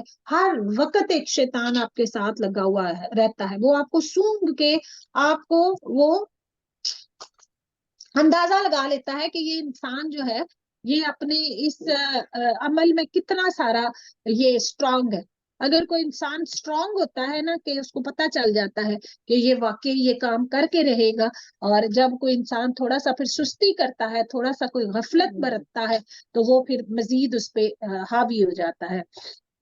اور یہی شیطان کی جو مسلط ہونا انسان کو، فجر کی نماز کی مثال لے لیں کہ کس طرح مطلب ابھی آنکھ لگی ہے، ابھی 5 منٹ میں الارم بند کرتی ہوں، اٹھتی ہوں تو جب، لیکن جو انسان پھر انتہائی مضبوطی سے جو اٹھ جاتا ہے، پھر جو اٹھ جاتا ہے، جو کہتا ہے کہ نہیں ابھی 2 منٹ، تو پھر یہ کہ سورج نکلنے پہ آ جاتا ہے، تو شیطان مقرر کر دیتے ہیں اور وہی اس کا پھر ساتھی رہتا ہے، یعنی کہ اللہ کی یاد سے وہ اس کو غفلت میں رکھے رکھتا ہے، ذکر کرنے سے بھی اس کو روکتا ہے، نیکیاں کرنے سے اس کو روکتا ہے، اور ہر قسم کے وسوسے اس کے دل میں ڈالتا رہتا ہے، اور وہ انہیں راہ سے روکتے ہیں، اور یہ اسی خیال میں رہتے ہیں کہ یہ سب ہدایت یافتہ ہے، غلط کام کرواتا رہتا ہے، اور انسان یہی سوچتا رہتا ہے کہ نہیں میں تو بالکل ٹھیک کر رہا ہوں، یہاں تک کہ جب وہ ہمارے پاس آئے گا، کہے گا کہ کاش میرے اور تیرے درمیان مشرق اور مغرب کی دوری ہوتی، تو بڑا برا ساتھی ہے،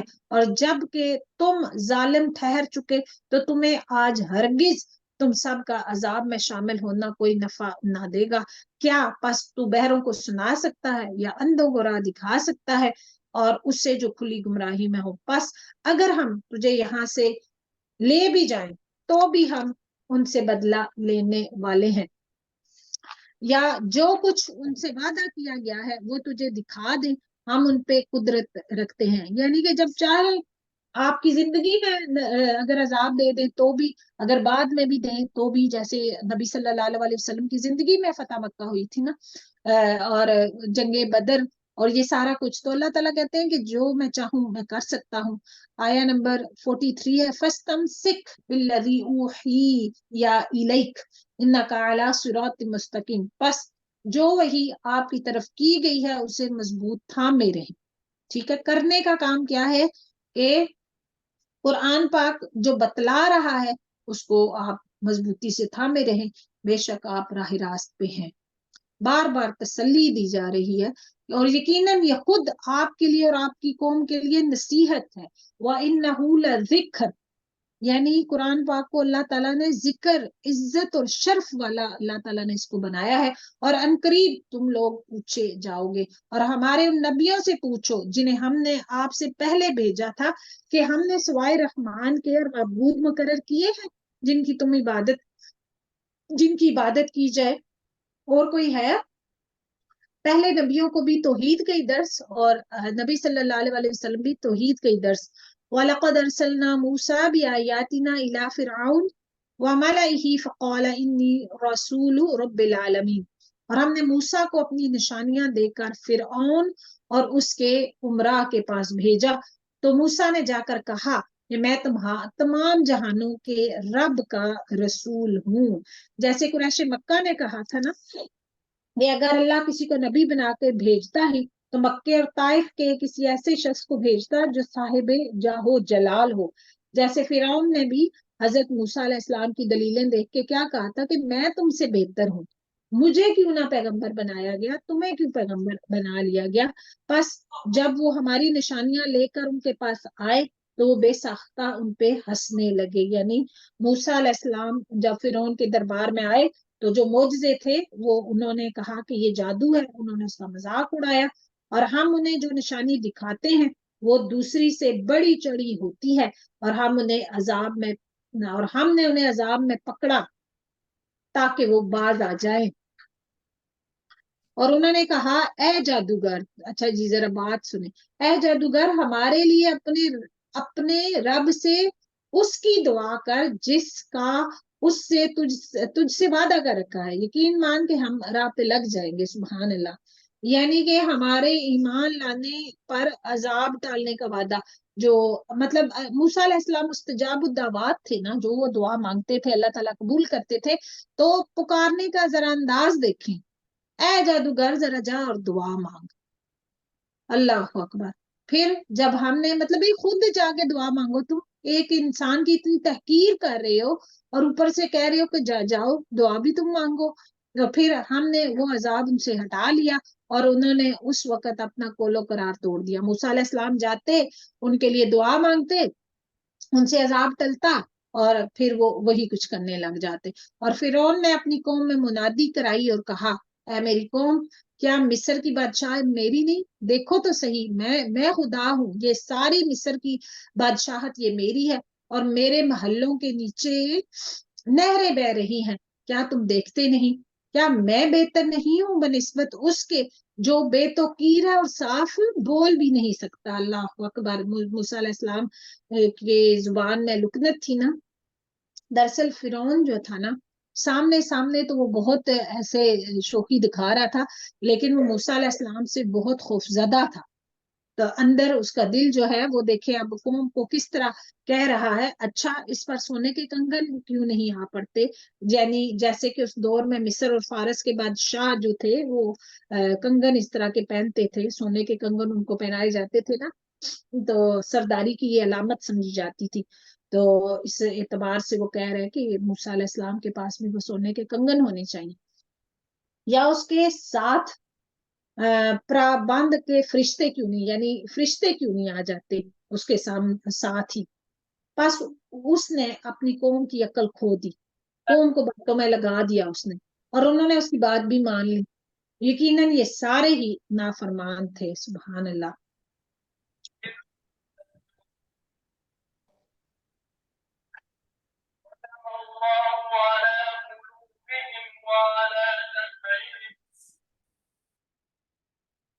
تو یہاں پہ یہ ہے کہ ایک لیڈر کی بات ماننا اور غلط بات کو ماننا، اسی لیے تو فرعون اور اس کی ساری قوم اکٹھے ہی جہنم پہ روز پیش کیے جاتے ہیں۔ تو اللہ تعالیٰ نے کہا پھر جب انہوں نے ہمیں غصہ دلایا تو ہم نے ان سے انتقام لیا اور سب کو ڈبو دیا، بس ہم نے انہیں گیا گزرا کر دیا اور پچھلوں کے لیے مثال بنا دی، تو باستغفار۔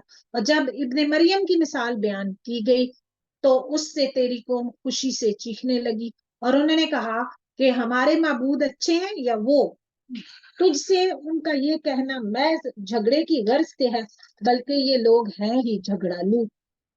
آیا 59 ہے، عیسیٰ بھی صرف بندہ ہی ہے جس پر ہم نے احسان کیا اور اسے بنی اسرائیل کے لیے نشان قدرت بنا دیا۔ اللہ اکبر۔ اور اگر ہم چاہتے تو تمہارے عوض فرشتے پیدا کر دیتے جو زمین پر جانشینی کرتے، یعنی تمہیں ختم کر کے زمین میں ہم فرشتوں کو آباد کر دیتے۔ اللہ اکبر۔ وَإِنَّهُ لَعِلْمٌ لِلسَّاعَةِ فَلَا تَمْتَرُنَّ بِهَا وَاتَّبِعُونِ هَذَا صِرَاطٌ مُسْتَقِيمٌ۔ یقیناً عیسیٰ قیامت کی علامت ہے، ٹھیک ہے، یعنی کہ قیامت کے نزدیک عیسیٰ علیہ السلام کا آسمان سے نزول ہوگا، جس کے بارے میں صحیح اور متواتر حدیث ہے۔ تو یہ جب عیسیٰ علیہ السلام آ جائیں گے نا تو یہ اس بات کی علامت ہوگی کہ اب قیامت جو ہے یہ بالکل قریب ہے۔ بس تم قیامت کے بارے میں شک نہ کرو اور میری تابعداری کرو، یہی سیدھی راہ ہے، اور شیطان تمہیں روک نہ دے، یقیناً وہ تمہارا سرئی دشمن ہے۔ اور جب عیسیٰ معجزے لائے تو کہا کہ میں تمہارے پاس حکمت لایا ہوں، اور اس لیے آیا ہوں کہ جن بعض چیزوں میں تم اختلاف کر رہے ہو میں اسے واضح کر دوں۔ بس تم اللہ سے ڈرو اور میرا کہا مانو، میرا اور تمہارا رب فقط اللہ ہی ہے، بس تم سب اس کی عبادت کرو، راہ راست یہی ہے۔ یہ عیسیٰ علیہ السلام کا پیغام تھا۔ پھر بنی اسرائیل کی جماعتوں نے آپس میں اختلاف کیا، بس ظالموں کے لیے خرابی ہے دکھ والے دن کی آفت سے۔ یہ لوگ صرف قیامت کے منتظر ہیں کہ اچانک وہ ان پہ آ پڑے اور انہیں خبر بھی نہ ہو۔ اللہ اکبر۔ یہ اب اہم ترین بات جو ایک ٹاپک جو قرآن پاک نے بہت سارا ڈسکس کیا ہے، الاخلاء یومئذ بعضهم لبعض عدو الا المتقین۔ اس دن گہرے دوست بھی ایک دوسرے کے دشمن بن جائیں گے سوائے پرہیزگاروں کے۔ سبحان اللہ۔ کافروں کی کیونکہ دوستی کی بنیاد ہی کفر پہ ہوتی ہے، تو اس وجہ سے یہ کفر اور فسق جو ہے یہ ان کے لیے ایک دوسرے کے لیے عذاب کا باعث بن جائے گا، اور وہ جہنم میں جا کے ایک دوسرے کو کہیں گے کہ تمہاری وجہ سے میں ادھر آیا اور تمہاری وجہ سے میں، اور وہاں پہ جا کے وہ ایک دوسرے کے بدترین دشمن بن جائیں گے کہ تمہاری وجہ سے مجھے یہ سارا آج کا دن دیکھنا پڑے گا۔ لیکن اس کے برعکس جو مسلمان ہوتا ہے ان کی محبت ایمان اور تقوی کی وجہ سے ان کی باقی محبت ہوتی ہے، دین کی وجہ سے ہوتی ہے، اللہ کی وجہ سے ہوتی ہے، تو پھر جنت میں جا کے ان کی محبتیں اور ہی زیادہ بڑھ جائیں گی۔ تو میرے بندو، یا عبادی لا خوف علیکم اليوم ولا انتم تحزنون، میرے بندو آج تم پر نہ تو کوئی خوف ہے اور نہ ہی تم غم زدہ ہوگے۔ تو یہ قیامت والے دن ان متقین سے یہ بات کی جائے گی جو دنیا میں صرف اللہ کی رضا کی خاطر ایک دوسرے سے محبت رکھتے ہیں، جو ہماری آیتوں پہ ایمان لائے وہ تھے بھی مسلمان، تم اور تمہاری بیویاں حشاش بشاش جنت میں چلے جاؤ۔ سبحان اللہ، اللہ اکبر۔ ان کے چاروں طرف سونے کی رکابیاں، ٹھیک ہے۔ اب لیڈیز جو ہیں وہ کہتی ہیں نا کہ ہمیں جنت میں کیا ملے گا، مردوں کو حوریں ملیں گی، تو دیکھیں جن کو کراکری کا بہت شوق ہے کہ نئے نئے ہمارے گھر برتن ہوں، اور یہ تو اللہ تعالیٰ کہہ رہے ہیں کہ جنت میں عام بھی نہیں، سونے کی ان کی پلیٹس ہوں گی اور سونے کے گلاسوں کا دور چلایا جائے گا۔ سبحان اللہ۔ تو یہاں پہ یہ ہے کہ ان کے جی جس چیز کی خواہش کریں گے واٹ ایور، اور جس سے ان کی آنکھیں لذت پائیں، سب وہاں ہوگا اور تم اس میں ہمیشہ رہو گے۔ سبحان اللہ۔ تو یہی وہ بہشت ہے کہ تم اپنے اعمال کے بدلے۔ اب آپ نوٹ کریں کہ جدھر بھی جنت یا جہنم کا ذکر آئے گا تو وہاں عمل کی بات آئے گی، جہنم کا ذکر آیا تو برے اعمال، جنت کا ذکر آیا تو اپنے اعمال کی وجہ سے۔ تو اللہ تعالیٰ کہہ رہے ہیں یہ وہی بہشت ہے کہ دنیا میں تم نے اچھے کام کیے، یہ وہی بہشت ہے کہ تم اپنے اعمال کے بدلے اس کے وارث بنائے گئے ہو، ٹھیک ہے۔ یہاں تمہارے لیے بکثرت میوے ہیں جنہیں تم کھاتے رہو گے۔ ان المجرمین فی عذاب جہنم خالدون، استغفر اللہ جی۔ جنت میں تو انسان جو ہے وہ ہمیشہ رہے گا اور وہاں سے کہیں جانا نہ چاہے گا، جنت سے تو انسان نکلنا ہی نہیں چاہے گا، لیکن دوزخ جو ہے بے شک گنہگار لوگ عذاب دوزخ میں بھی وہ بھی وہاں پہ بھی ہمیشہ رہیں گے، اور یہ عذاب کبھی بھی ان سے ہلکا نہ کیا جائے گا۔ اتنا سخت عذاب کیوں؟ کیونکہ اگر ان کو دنیا میں بھی دائمی زندگی دے دی جاتی نا تو انہوں نے یہی کچھ کرتے ہی رہنا تھا، انہوں نے ہدایت پہ آنا ہی نہیں تھا، اور وہ اسی میں مایوس پڑے رہیں گے۔ اچھا جی، یہاں پہ ذرا یہ سنیے کہ اللہ تعالیٰ کہہ رہے ہیں کہ ہم نے ان پہ ظلم نہیں کیا بلکہ یہ خود ہی ظالم ہے۔ آیا 77 ہے، اور پکار پکار کے کہیں گے اے مالک، یہ جہنم کے دروغہ کا نام ہے جو کہ 40 سال تک تو ان کی بات ہی نہیں سنیں گے کہ تیرا رب ہمارا کام تمام ہی کر دے، یعنی کہ ہمیں موت دے دے تاکہ اس عذاب سے ہماری جان چھوٹ جائے۔ اس دنیا میں تو کوئی تکلیف ہے، کوئی ہے، ہر ایک چیز کا ایک اینڈ ہے، موت آئے گی اور چلے اس دنیا سے اینڈ۔ تو وہاں پہ اب جن کو پھر مر کے بھی چین نہیں آئے گا تو پھر وہ کہاں جائیں گے، کہ موت تو ہے ہی نہیں۔ تیرا اب ہمارا کام ہی تمام کر دے، وہ کہے گا کہ تمہیں تو ہمیشہ رہنا ہے، اب تم جو مرضی ہے کرو۔ اب موت کدھر، موت کو بھی مار دیا گیا ہوگا اس وقت، مینڈے کی صورت میں موت آئے گی جب جنتی جنت میں چلے جائیں گے، جہنمی جہنم میں، تو موت کو پھر ایک مینڈے کی شکل میں لا کے ذبح کر دیا جائے گا۔ موت کی بھی موت ہو چکی ہوگی، اور ہم تو تمہارے پاس حق لے آئے، لیکن تم میں سے اکثر لوگ حق سے نفرت رکھنے والے تھے۔ اللہ اکبر۔ اپنے دلوں کا بھی ہم نے جائزہ لینا ہے کہ ہم قرآن اور سنت کو جب پڑھتے ہیں تو ہمارا کیا حال ہوتا ہے۔ کیا انہوں نے کسی کام کا پختہ ارادہ کر لیا ہے تو یقین مانو کہ ہم بھی پختہ کام کرنے والے ہیں۔ اگر وہ نہیں نہ مان کے دینے والے دین کو تو پھر ان کے ساتھ بھی یہی ہونے والا ہے۔ کیا ان کا یہ حال ہے کہ ہم ان کی پوشیدہ باتوں کو اور ان کی سرگوشیوں کو نہیں سنتے؟ اللہ تعالیٰ کہہ رہے ہیں کہ ہم برابر سن رہے ہیں، بلکہ ہمارے بھیجے ہوئے ان کے پاس لکھ بھی رہے ہیں، صرف سن نہیں رہے۔ فرشتے ہیں، منہ سے اف تک نہیں نکلتی تو وہ لکھ لیتے ہیں۔ آپ کہہ دیجئے کہ اگر بالفرض رحمان کی اولاد ہوتی تو میں سب سے پہلے اس کی عبادت کرنے والا ہوتا۔ یہ نبی صلی اللہ علیہ وسلم کہہ رہے ہیں کہ اگر تمہاری بات یہ سچی ہوتی نا تو تم اپنے عقیدے میں سچے ہوتے تو میں سب سے پہلا ہوتا۔ آسمان و زمین اور عرش کا رب جو کچھ یہ بیان کر رہے ہیں اس سے بہت پاک ہے۔ اب آپ انہیں اس بحث مباحثے اور کھیل کود میں چھوڑ دیجئے، ٹھیک ہے، ان کو ان کے حال پہ چھوڑ دیں ان کو دنیا میں بزی رہنے دیں اور یہاں تک کہ انہیں اس دن سے سابقہ پڑ جائے جس کا یہ وعدہ دیے جاتے ہیں. وَهُوَ الَّذِي فِي السَّمَاءِ إِلَٰهٌ فِي الْأَرْضِ إِلَٰهٌ وَهُوَ الْحَكِيمُ الْعَلِيمُ. وہی آسمانوں میں معبود ہے اور زمین میں بھی وہی قابل عبادت ہے اور وہ بڑی حکمت والا اور پورے علم والا ہے. اور وہ بہت برکتوں والا ہے جس کے پاس آسمان و زمین اور ان کے درمیان کی بادشاہت ہے اور قیامت کا علم بھی اسی کے پاس ہے اور اس کی جانب تم سب لوٹائے جاؤ گے. جنہیں یہ لوگ اللہ کے سوا پکارتے ہیں وہ شفاعت کرنے کا اختیار نہیں رکھتے. ہاں، مستحق شفاعت وہ ہیں جو حق بات کا اقرار کریں اور انہیں علم بھی ہو.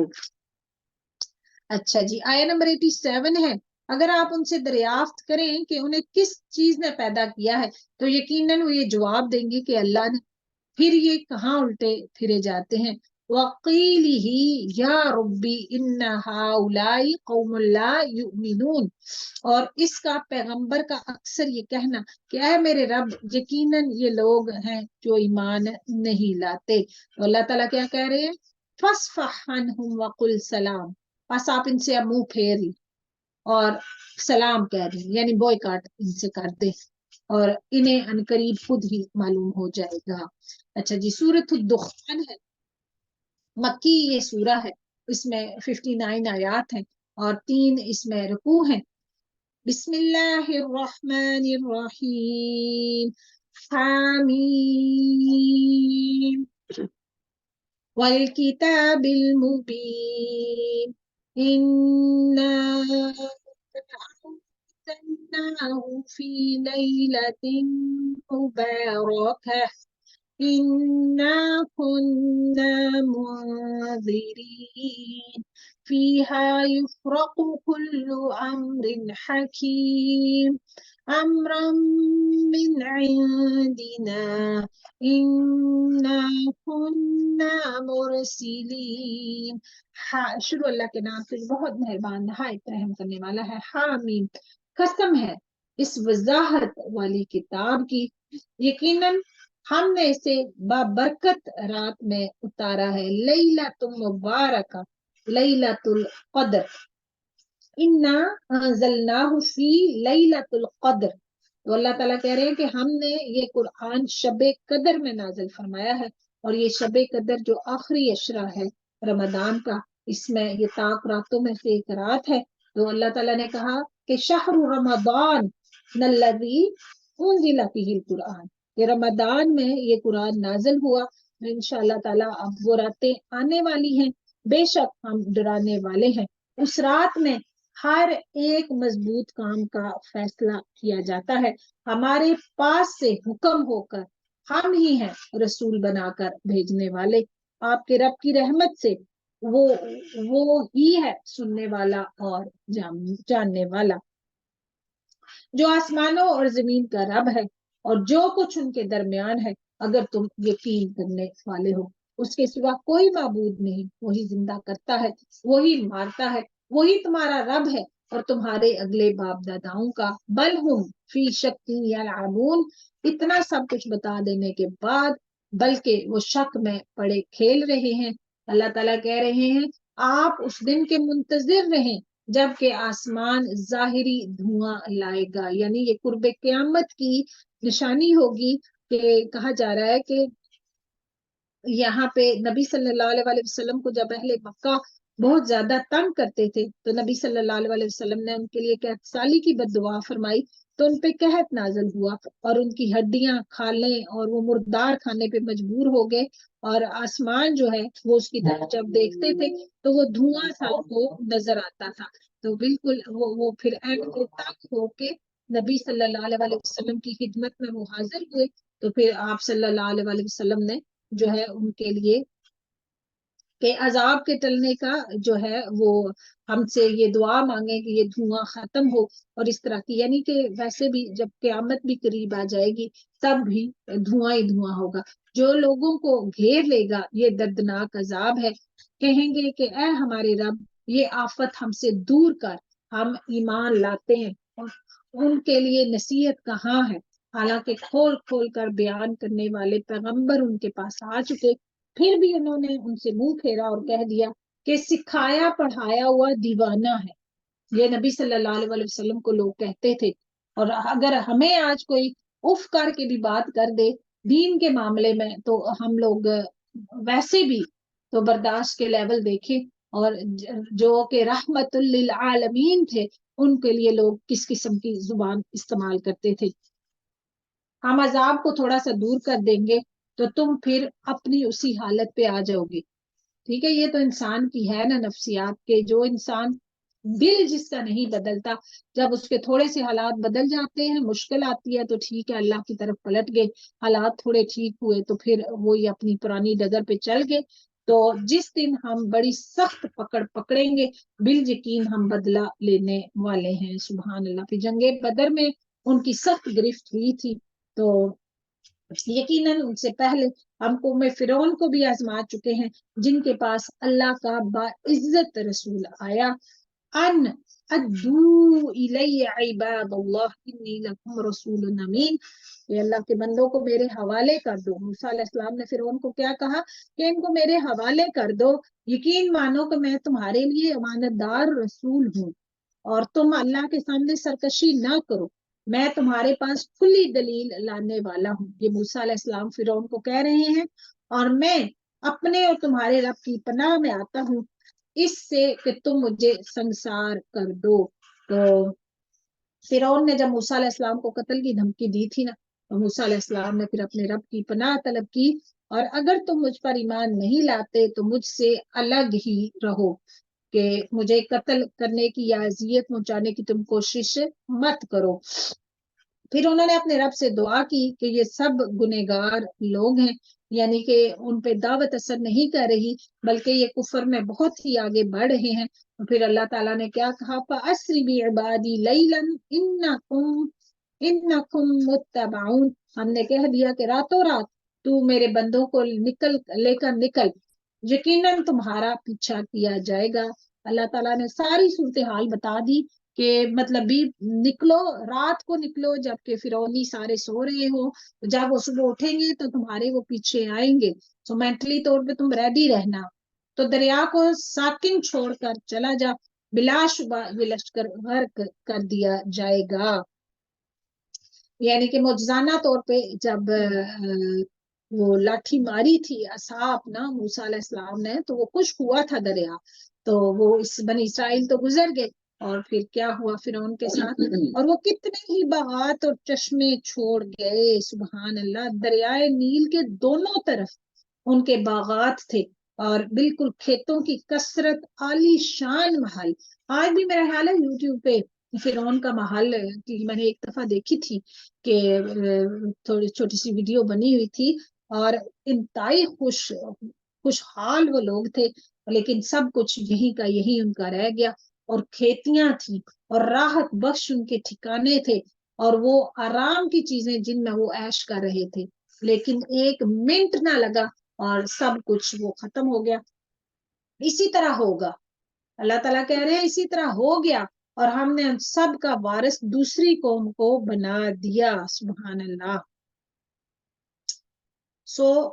ان پر نہ تو آسمان و زمین روئے اور نہ انہیں مہلت ملی، اللہ اکبر۔ مطلب یہ کہ ان کی ہلاکت پہ کسی کو دکھ نہیں ہوا۔ کوئی انسان، نیک انسان جب دنیا سے جاتا ہے نا، تو مخلوق بھی جو ہمیں نظر نہیں آ رہی ہوتی نا، وہ بھی اس کے لیے روتے ہیں، اور سب روتے ہیں کہ اس کی خیر، کہ مطلب اتنا وہ خیر والا انسان تھا، لوگوں کے لیے خیر کا باعث تھا۔ لیکن فرعون جو اپنے آپ کو خدا سمجھتا تھا، اور اتنا امیر کہ اس کی عمارت کا تذکرہ رہتی دنیا تک کے لیے قرآن پاک میں کر دیا گیا، وہ جب دنیا سے گیا تو کوئی ایک آنسو بہانے والا بھی اس کے لیے نہیں تھا، اور اس کو مہلت بھی نہ ملی۔ یہ جو بات ہے نا کہ اس کو مہلت بھی نہ ملی، سڈن، اور بے شک ہم نے ہی بنی اسرائیل کو رسوا کن عذاب سے نجات دی، من فرعون انہو کان عالیا من المسرفین، یعنی فرعون کے ظلم و ستم سے فی الواقع وہ سرکش اور حد سے گزر جانے والا تھا، اور ہم نے دانستہ طور پر انہیں بنی اسرائیل کو دنیا جہان والوں پہ فوقیت دی، یعنی کہ اس وقت نبی صلی اللہ علیہ وسلم سے پہلے جو فوقیت والی امت، جو مسلمان امت تھی، وہ بنی اسرائیل تھی، اور ہم نے انہیں ایسی نشانیاں دی جن میں سری آزمائش تھی، معجزات تھے، مطلب حضرت موسیٰ علیہ السلام کو معجزات دیے گئے، حضرت عیسیٰ علیہ السلام کو معجزات جو دیے گئے۔ یہ لوگ تو یہی کہتے ہیں کہ آخری چیز یعنی ہمارا پہلی بار دنیا سے مر جانا ہی ہے، اور ہم دوبارہ نہیں اٹھائے جائیں گے۔ اگر تم سچے ہو تو ہمارے باپ داداؤں کو لے آؤ۔ اللہ تعالیٰ نے یہ کہا ہے کہ قیامت والے دن سارے اٹھیں گے۔ ان کا یہ دعویٰ تھا کہ اب بھی اٹھاؤ۔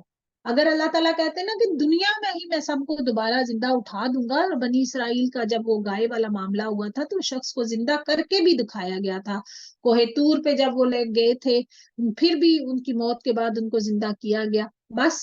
اور کیا یہ لوگ بہتر ہیں یا تبا کی قوم کے لوگ، اور جو ان سے بھی پہلے تھے، ہم نے ان سب کو ہلاک کر دیا، یقیناً وہ سب گنہگار تھے۔ وَمَا خَلَقْنَا السَّمَاوَاتِ وَالْأَرْضَ وَمَا بَيْنَهُمَا لَاعِبِينَ، اور ہم نے زمین و آسمان اور ان کے درمیان کی چیزوں کو کھیل کے طور پہ پیدا نہیں کیا۔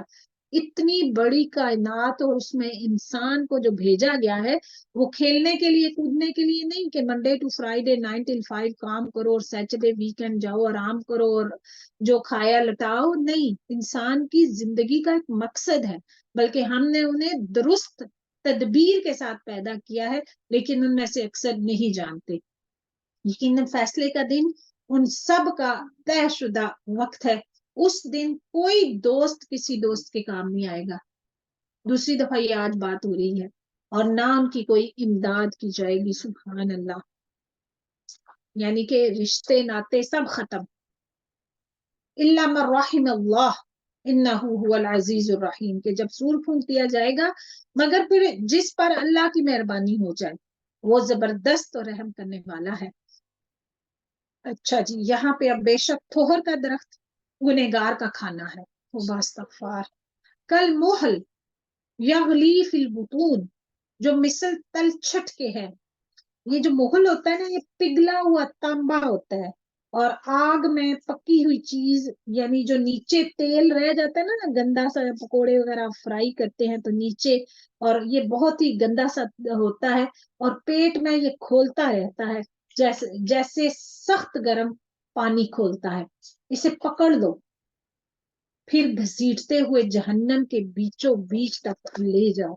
ایک مسلمان جب جنت میں جائے گا تو کیا ہم نے پڑھا کتنی دفعہ، فرشتے سلام کر کے، جیسے آپ کے گھر کوئی آتا ہے، آپ انتہائی محبت سے دروازہ کھولتے ہیں، سلام کرتے ہیں، ان کو حق کرتے ہیں، رسپیکٹ دیتے ہیں، لیکن یہاں پہ جہنمیوں کو ڈس رسپیکٹ، ٹھڈے مار کے، ان کو گھسیٹ کے، ان کو اور جہنم کے بیچوں بیچ ان کو لے جایا جائے گا، اور پھر اس کے سر پہ سخت پانی جو ہے وہ بہایا جائے گا۔ تو اللہ تعالیٰ کہیں گے ذوق، اب چکھو، چکھتا جا، تو بڑا ہی عزت اور بڑے اکرام والا بنتا تھا نا دنیا میں، یعنی کہ اہل ایمان کو حقارت کی نظر سے دیکھتا تھا، اب ذرا چکھو میری مہمانی، ان ھذا ما کنتم بہ تمترون، یہی وہ چیز ہے جس میں تم شک کرتے تھے۔ بے شک اللہ نے ڈرنے والے امن اور چین کی جگہ میں ہوں گے۔ جو اللہ سے ڈریں گے نا، تو امن جو ہے نا، وہ کسی بھی مقام کا حسن ہوتا ہے۔ آپ کہیں بھی جا رہے ہیں، ہالیڈے پہ جا رہے ہیں، گھر میں رہ رہے ہیں، کہیں بھی، تو اگر وہاں پہ امن نہیں ہے، سکون نہیں ہے، آپ کو ہر وقت یہ خطرہ ہے کہ ابھی کوئی ادھر سے آ جائے گا، ابھی کچھ، اب فلسطین کا حال دیکھ لیں، ادھر امن نہیں ہے، وہ لوگ سوتے بھی ہیں پتہ نہیں اس ڈر سے کہ صبح ہوگی تو ہم ہوں گے بھی یا نہیں ہوں گے۔ تو امن جو ہے، جنت جو ہے، وہ امن اور چین کی جگہ ہے، یہ جنت کا حسن ہے کہ امن اس کی مطلب حسن میں سے اور نعمتوں میں سے ایک نعمت امن ہے۔ اور صرف یہی نہیں، باغوں اور چشموں میں یلبسون من سندس واستبرق متقابلین، باریک اور دبیز ریشم کے لباس پہنے ہوئے آمنے سامنے بیٹھے ہوں گے، اللہ اکبر، کہ متقین لوگوں کے ساتھ۔ اور یہ اس طرح ہے کہ ہم بڑی بڑی آنکھوں والی حوروں سے ان کا نکاح کر دیں گے، دل جمی کے ساتھ وہاں ہر طرح کے میووں کی فرمائشیں کرتے ہوں گے.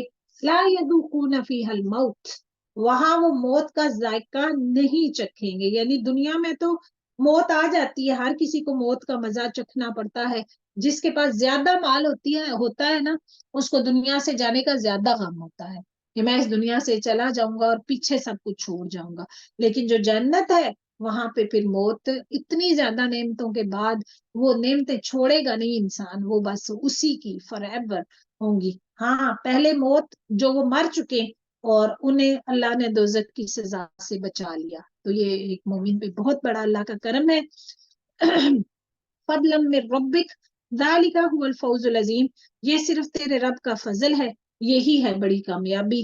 ہم نے اس قرآن کو تیری زبان میں آسان کر دیا ہے تاکہ وہ نصیحت حاصل کریں. فرتقب انہم مرتقبون، اب تو منتظر رہ، یہ بھی منتظر ہیں. اللہ اکبر، یعنی کہ عذاب الہی کہ یہ لوگ انتظار کر رہے ہیں تو آپ بھی انتظار کریں. اب سورہ جاسیہ ہے، یہ بھی مکی سورت ہے اور اس میں 37 آیات ہیں، 4 رکوع ہیں. بسم اللہ الرحمن الرحیم. حامیم تنزیل الکتاب من اللہ العزیز الحکیم. حامیم، یہ کتاب اللہ غالب حکمت والے کی طرف سے نازل ہوئی ہے. ان فی السماوات والارض لآیات للمؤمنین، آسمانوں اور زمین میں ایمانداروں کے لیے یقیناً بہت سی نشانیاں ہیں. دیکھیں جی، یہ جو کریشن ہے نا اللہ تعالیٰ کی، اگر آپ کچھ بھی اس میں، اگر کوئی آپ کو نہ بھی بتانے والا ہو، اگر آپ غور و فکر کریں اللہ تعالیٰ کی نشانیوں پہ، تو آپ اللہ تعالیٰ کی ذات کو پہنچ سکتے ہیں. اور خود تمہاری پیدائش میں اور جانوروں کے پھیلانے میں یقین رکھنے والی قوم کے لیے بہت سی نشانیاں ہیں. اپنی ہماری ذات کے اندر جانور، مویشی، آیات 2 طرح کی ہوتی ہیں نا، ایک تو کائنات کی نشانیاں ہیں اور ایک قرآن پاک کی نشانیاں ہیں. تو انسان جس پہ بھی غور کرے گا اپنے رب سے جا ملے گا. اور رات دل کے بدلنے میں اور جو کچھ روزی اللہ آسمان سے نازل فرما کر زمین کو اس کی موت کے بعد زندہ کر دیتا ہے، اس میں اور ہواؤں کے بدلنے میں بھی ان لوگوں کے لیے جو عقل رکھتے ہیں نشانیاں ہیں. یہ ہیں اللہ کی آیتیں جنہیں ہم آپ کو ٹھیک ٹھیک سناتے ہیں. بس اللہ اور اس کی آیتوں کے بعد یہ کس بات پہ ایمان لائیں گے؟ کیا بچا ہے پیچھے؟ ویل لکل افاک نسیم، ویل اور افسوس ہے کس پہ؟ ہر ایک جھوٹے گناہگار پر. تو باستغفار جی. اللہ اکبر. جو آیتیں اللہ کی اپنے سامنے پڑی جاتی ہوئی سنے پھر بھی غرور کرتا ہوا اس سے اڑا رہے گویا کہ اس نے سنی ہی نہیں، تو ایسے لوگوں کا دردناک عذاب کی خبریں سنا دیجئے. وہ جب ہماری آیتوں میں سے کسی آیت کی خبر پا لیتا ہے تو اس کی ہنسی اڑاتا ہے. یہی لوگ ہیں جن کے لیے رسوائی کی مار ہے، ان کے پیچھے دوزخ ہے. جو کچھ انہوں نے حاصل کیا وہ انہیں کچھ بھی نفع نہ دے گا اور نہ وہ کوئی کچھ ان کے کام آئیں گے جن کو انہوں نے اللہ کے سوا کارساز بنا رکھا ہے. ان کے لیے تو بہت بڑا عذاب ہے. ہاذا ہدا، یہ ہدایت ہے، اور جن لوگوں نے اپنے رب کی آیتوں کو نہ مانا ان کے لیے سخت دردناک عذاب ہے. اللہ تعالیٰ کہہ رہے ہیں اللہ ہی ہے جس نے تمہارے لیے دریا کو تابع بنا دیا تاکہ اس کے حکم سے اس میں کشتیاں چلیں اور تم اس کا فضل تلاش کرو تاکہ تم شکر بجا لاؤ. اور آسمانوں زمین کی ہر چیز کو بھی اس نے اپنی طرف سے تمہارے لیے تابع کر دیا ہے. ہر چیز انسان کی خدمت میں لگی ہوئی ہے، تو غور کریں، یقیناً وہ اس میں بہت سی نشانیاں پالیں گے. آپ ایمان والوں سے کہہ دیجئے کہ وہ ان لوگوں سے درگزر کریں جو اللہ کے دنوں کی توقع نہیں رکھتے. یعنی کہ کافر جو ہیں ان سے عفو و درگزر کا معاملہ کریں تاکہ اللہ ایک قوم کو ان کے کرتوتوں کا بدلہ دے دے. یعنی کہ ایک وقت آئے گا کہ اللہ تعالیٰ سب کو بتا دے گا، جو نیکی کرے گا وہ اپنی ذاتی بھلے کے لیے، ٹھیک ہے، کسی پہ احسان نہیں کر رہے، نیکی کر رہے ہیں، اس کا فائدہ آپ کو ہی ملے گا، اور جو برائی کرے گا اس کا وبال اسی پہ ہے، پھر تم سب اپنے پروردگار کی طرف لوٹائے جاؤ گے. یقیناً ہم نے بنی اسرائیل کو کتاب، حکومت، نبوت دی ہے، اور ہم نے انہیں پاکیزہ اور نفیس روزیاں دی ہیں، اور انہیں دنیا والوں پہ فضیلت دی ہے، اور ہم نے انہیں دین کی صاف صاف دلیلیں دی، پھر انہوں نے اپنے پاس علم کے پہنچ جانے کے بعد آپس کی ضد بحث سے ہی اختلاف برپا کر رکھا۔ یہ جن جن چیزوں میں اختلاف کر رہے ہیں نا، ان کا فیصلہ قیامت والے دن ان کے درمیان خود تیرا رب کر دے گا۔ اللہ تعالیٰ کہہ رہے ہیں کہ جی پھر ہم نے آپ کو دین کی ظاہر راہ پہ قائم کر دیا، یعنی شریعت جو آپ کو دے دی، تو جس پہ چل کے لوگ اللہ تعالیٰ کی رضا کو پا لیں گے۔ سو آپ کا کیا کام ہے؟ آپ اسی پہ لگے رہیں اور نادانوں کی خواہشوں کی پیروی مت کریں، ٹھیک ہے؟ یاد رکھیں کہ یہ لوگ ہرگز اللہ کے سامنے آپ کے کچھ کام نہیں آ سکتے۔ سمجھ لیں کہ ظالم لوگ آپس میں ایک دوسرے کے رفیق ہوتے ہیں، اور پرہیزگاروں کا رفیق اللہ ہے۔ یہ قرآن لوگوں کے لیے بصیرت کی باتیں ہیں اور ہدایت و رحمت ہے اس قوم کے لیے جو کہ یقین رکھتا ہو۔ تو جو یقین رکھتا ہے نا، قرآن پاک سے فائدہ وہی اٹھا سکتا ہے۔ کیا ان لوگوں کا جو برے کام کرتے ہیں یہ گمان ہے کہ ہم انہیں ان لوگوں جیسا کر دیں گے جو ایمان لائے، یعنی اور نیک کام کیے؟ اتنی واضح آیا ہے نا، یہ ذرا غور سے سنیں، میں دوبارہ سے پڑھتی ہوں کہ کیا ان لوگوں کا جو برے کام کرتے ہیں یہ گمان ہے کہ ہم انہیں ان لوگوں جیسا کر دیں گے جو ایمان لائے اور نیک کام کیے، اور ان کا مرنا جینا یکساں ہو جائے؟ برا ہے وہ فیصلہ جو وہ کر رہے ہیں۔ انتہائی واضح واضح احکامات ہیں وہ، اور آسمان و زمین کو اللہ نے بہت سے عدل کے ساتھ پیدا کیا ہے، اور تاکہ ہر شخص کو اس کے کیے ہوئے کام کا پورا بدلہ دیا جائے اور ان پر ظلم نہ کیا جائے گا۔ کیا آپ نے اسے بھی دیکھا جس نے اپنی خواہش نفس کو معبود بنا رکھا ہے؟ یہ جو بات ہے نا جی کہ وہ اس کو اچھا سمجھتا ہے جس کو اس کا نفس اچھا سمجھتا ہے، اس کو برا سمجھتا ہے جس کو اس کا نفس برا سمجھتا ہے۔ تو جو شخص اپنی خواہشات کی پیروی کرے اس کو پھر علم کوئی بھی فائدہ نہیں دیتا۔ جہاں بھی خواہش کا ذکر آیا ہے نا، وہاں پہ نفس کا جہاں پہ بھی ذکر آیا ہے وہاں پہ اس کی مذمت ہی کی گئی ہے، ٹھیک ہے؟ خواہش ایک بیماری ہوتی ہے اور اس کی مخالفت ہی اس کا علاج ہے۔ ہر وقت میرا دل یہ چاہتا ہے اور میں اور میں اور میں اور بس۔ یہاں پہ اللہ تعالیٰ نے کیا کہا ہے کہ جس نے اپنی خواہش نفس کو اپنا معبود بنا رکھا ہے، یعنی کہ اسی کی عبادت کیے جا رہا ہے، کہ جو اس کے نفس کی خواہش ہے بس اسی کو وہ فالو کر رہا ہے۔ تو اللہ تعالیٰ پھر کہہ رہے ہیں کہ اور باوجود سمجھ بوجھ کے اللہ نے اس کو پھر گمراہ کر دیا اور اس کے کان اور دل پہ مہر لگا دی۔ اس دن سے انسان کو ڈرنا چاہیے، کیونکہ جو انسان پھر اپنی بات کو اہمیت دیتا ہے، اللہ اور نبی صلی اللہ علیہ وسلم کے احکامات ماننے کے بجائے آپ اپنے دل کی باتیں مانتے ہیں، تو پھر اللہ تعالیٰ جو ہے وہ دلوں پہ بھی اور کانوں پہ بھی، یعنی آپ کے دل سے پھر ایمان آپ کے دل کے اندر اترتا ہی نہیں، کان آپ کے پھر وہ ایمان کی بات سن ہی نہیں سکتے، ان کی آنکھیں حق کو دیکھ ہی نہیں سکتی، اور ان کی آنکھوں پر بھی پردہ ڈال دیا ہے۔ اب ایسے شخص کو اللہ کے بعد اب کون ہدایت دے سکتا ہے؟ استغفر اللہ جی، کیا اب بھی تم نصیحت نہیں پکڑتے؟ انہوں نے کہا کہ ہماری زندگی تو صرف دنیا ہی کی زندگی ہے، ہم مرتے ہیں اور جیتے ہیں اور ہمیں صرف زمانہ ہی مار ڈالتا ہے، یعنی کہ ادھر ہی ہم نے جینا مرنا ہے، اس کے بعد یہ کہ ہم نے دوبارہ کوئی نہیں لوٹ کے آنا۔ دراصل انہیں اس کا کچھ علم نہیں، یہ تو صرف قیاس اور اٹکل، مطلب بس اپنی جو ان کا دل چاہ رہا ہے نا، وہی جو پیچھے نفس اور خواہش کی بات ہوئی ہے اس سے یہ کام لے رہے ہیں۔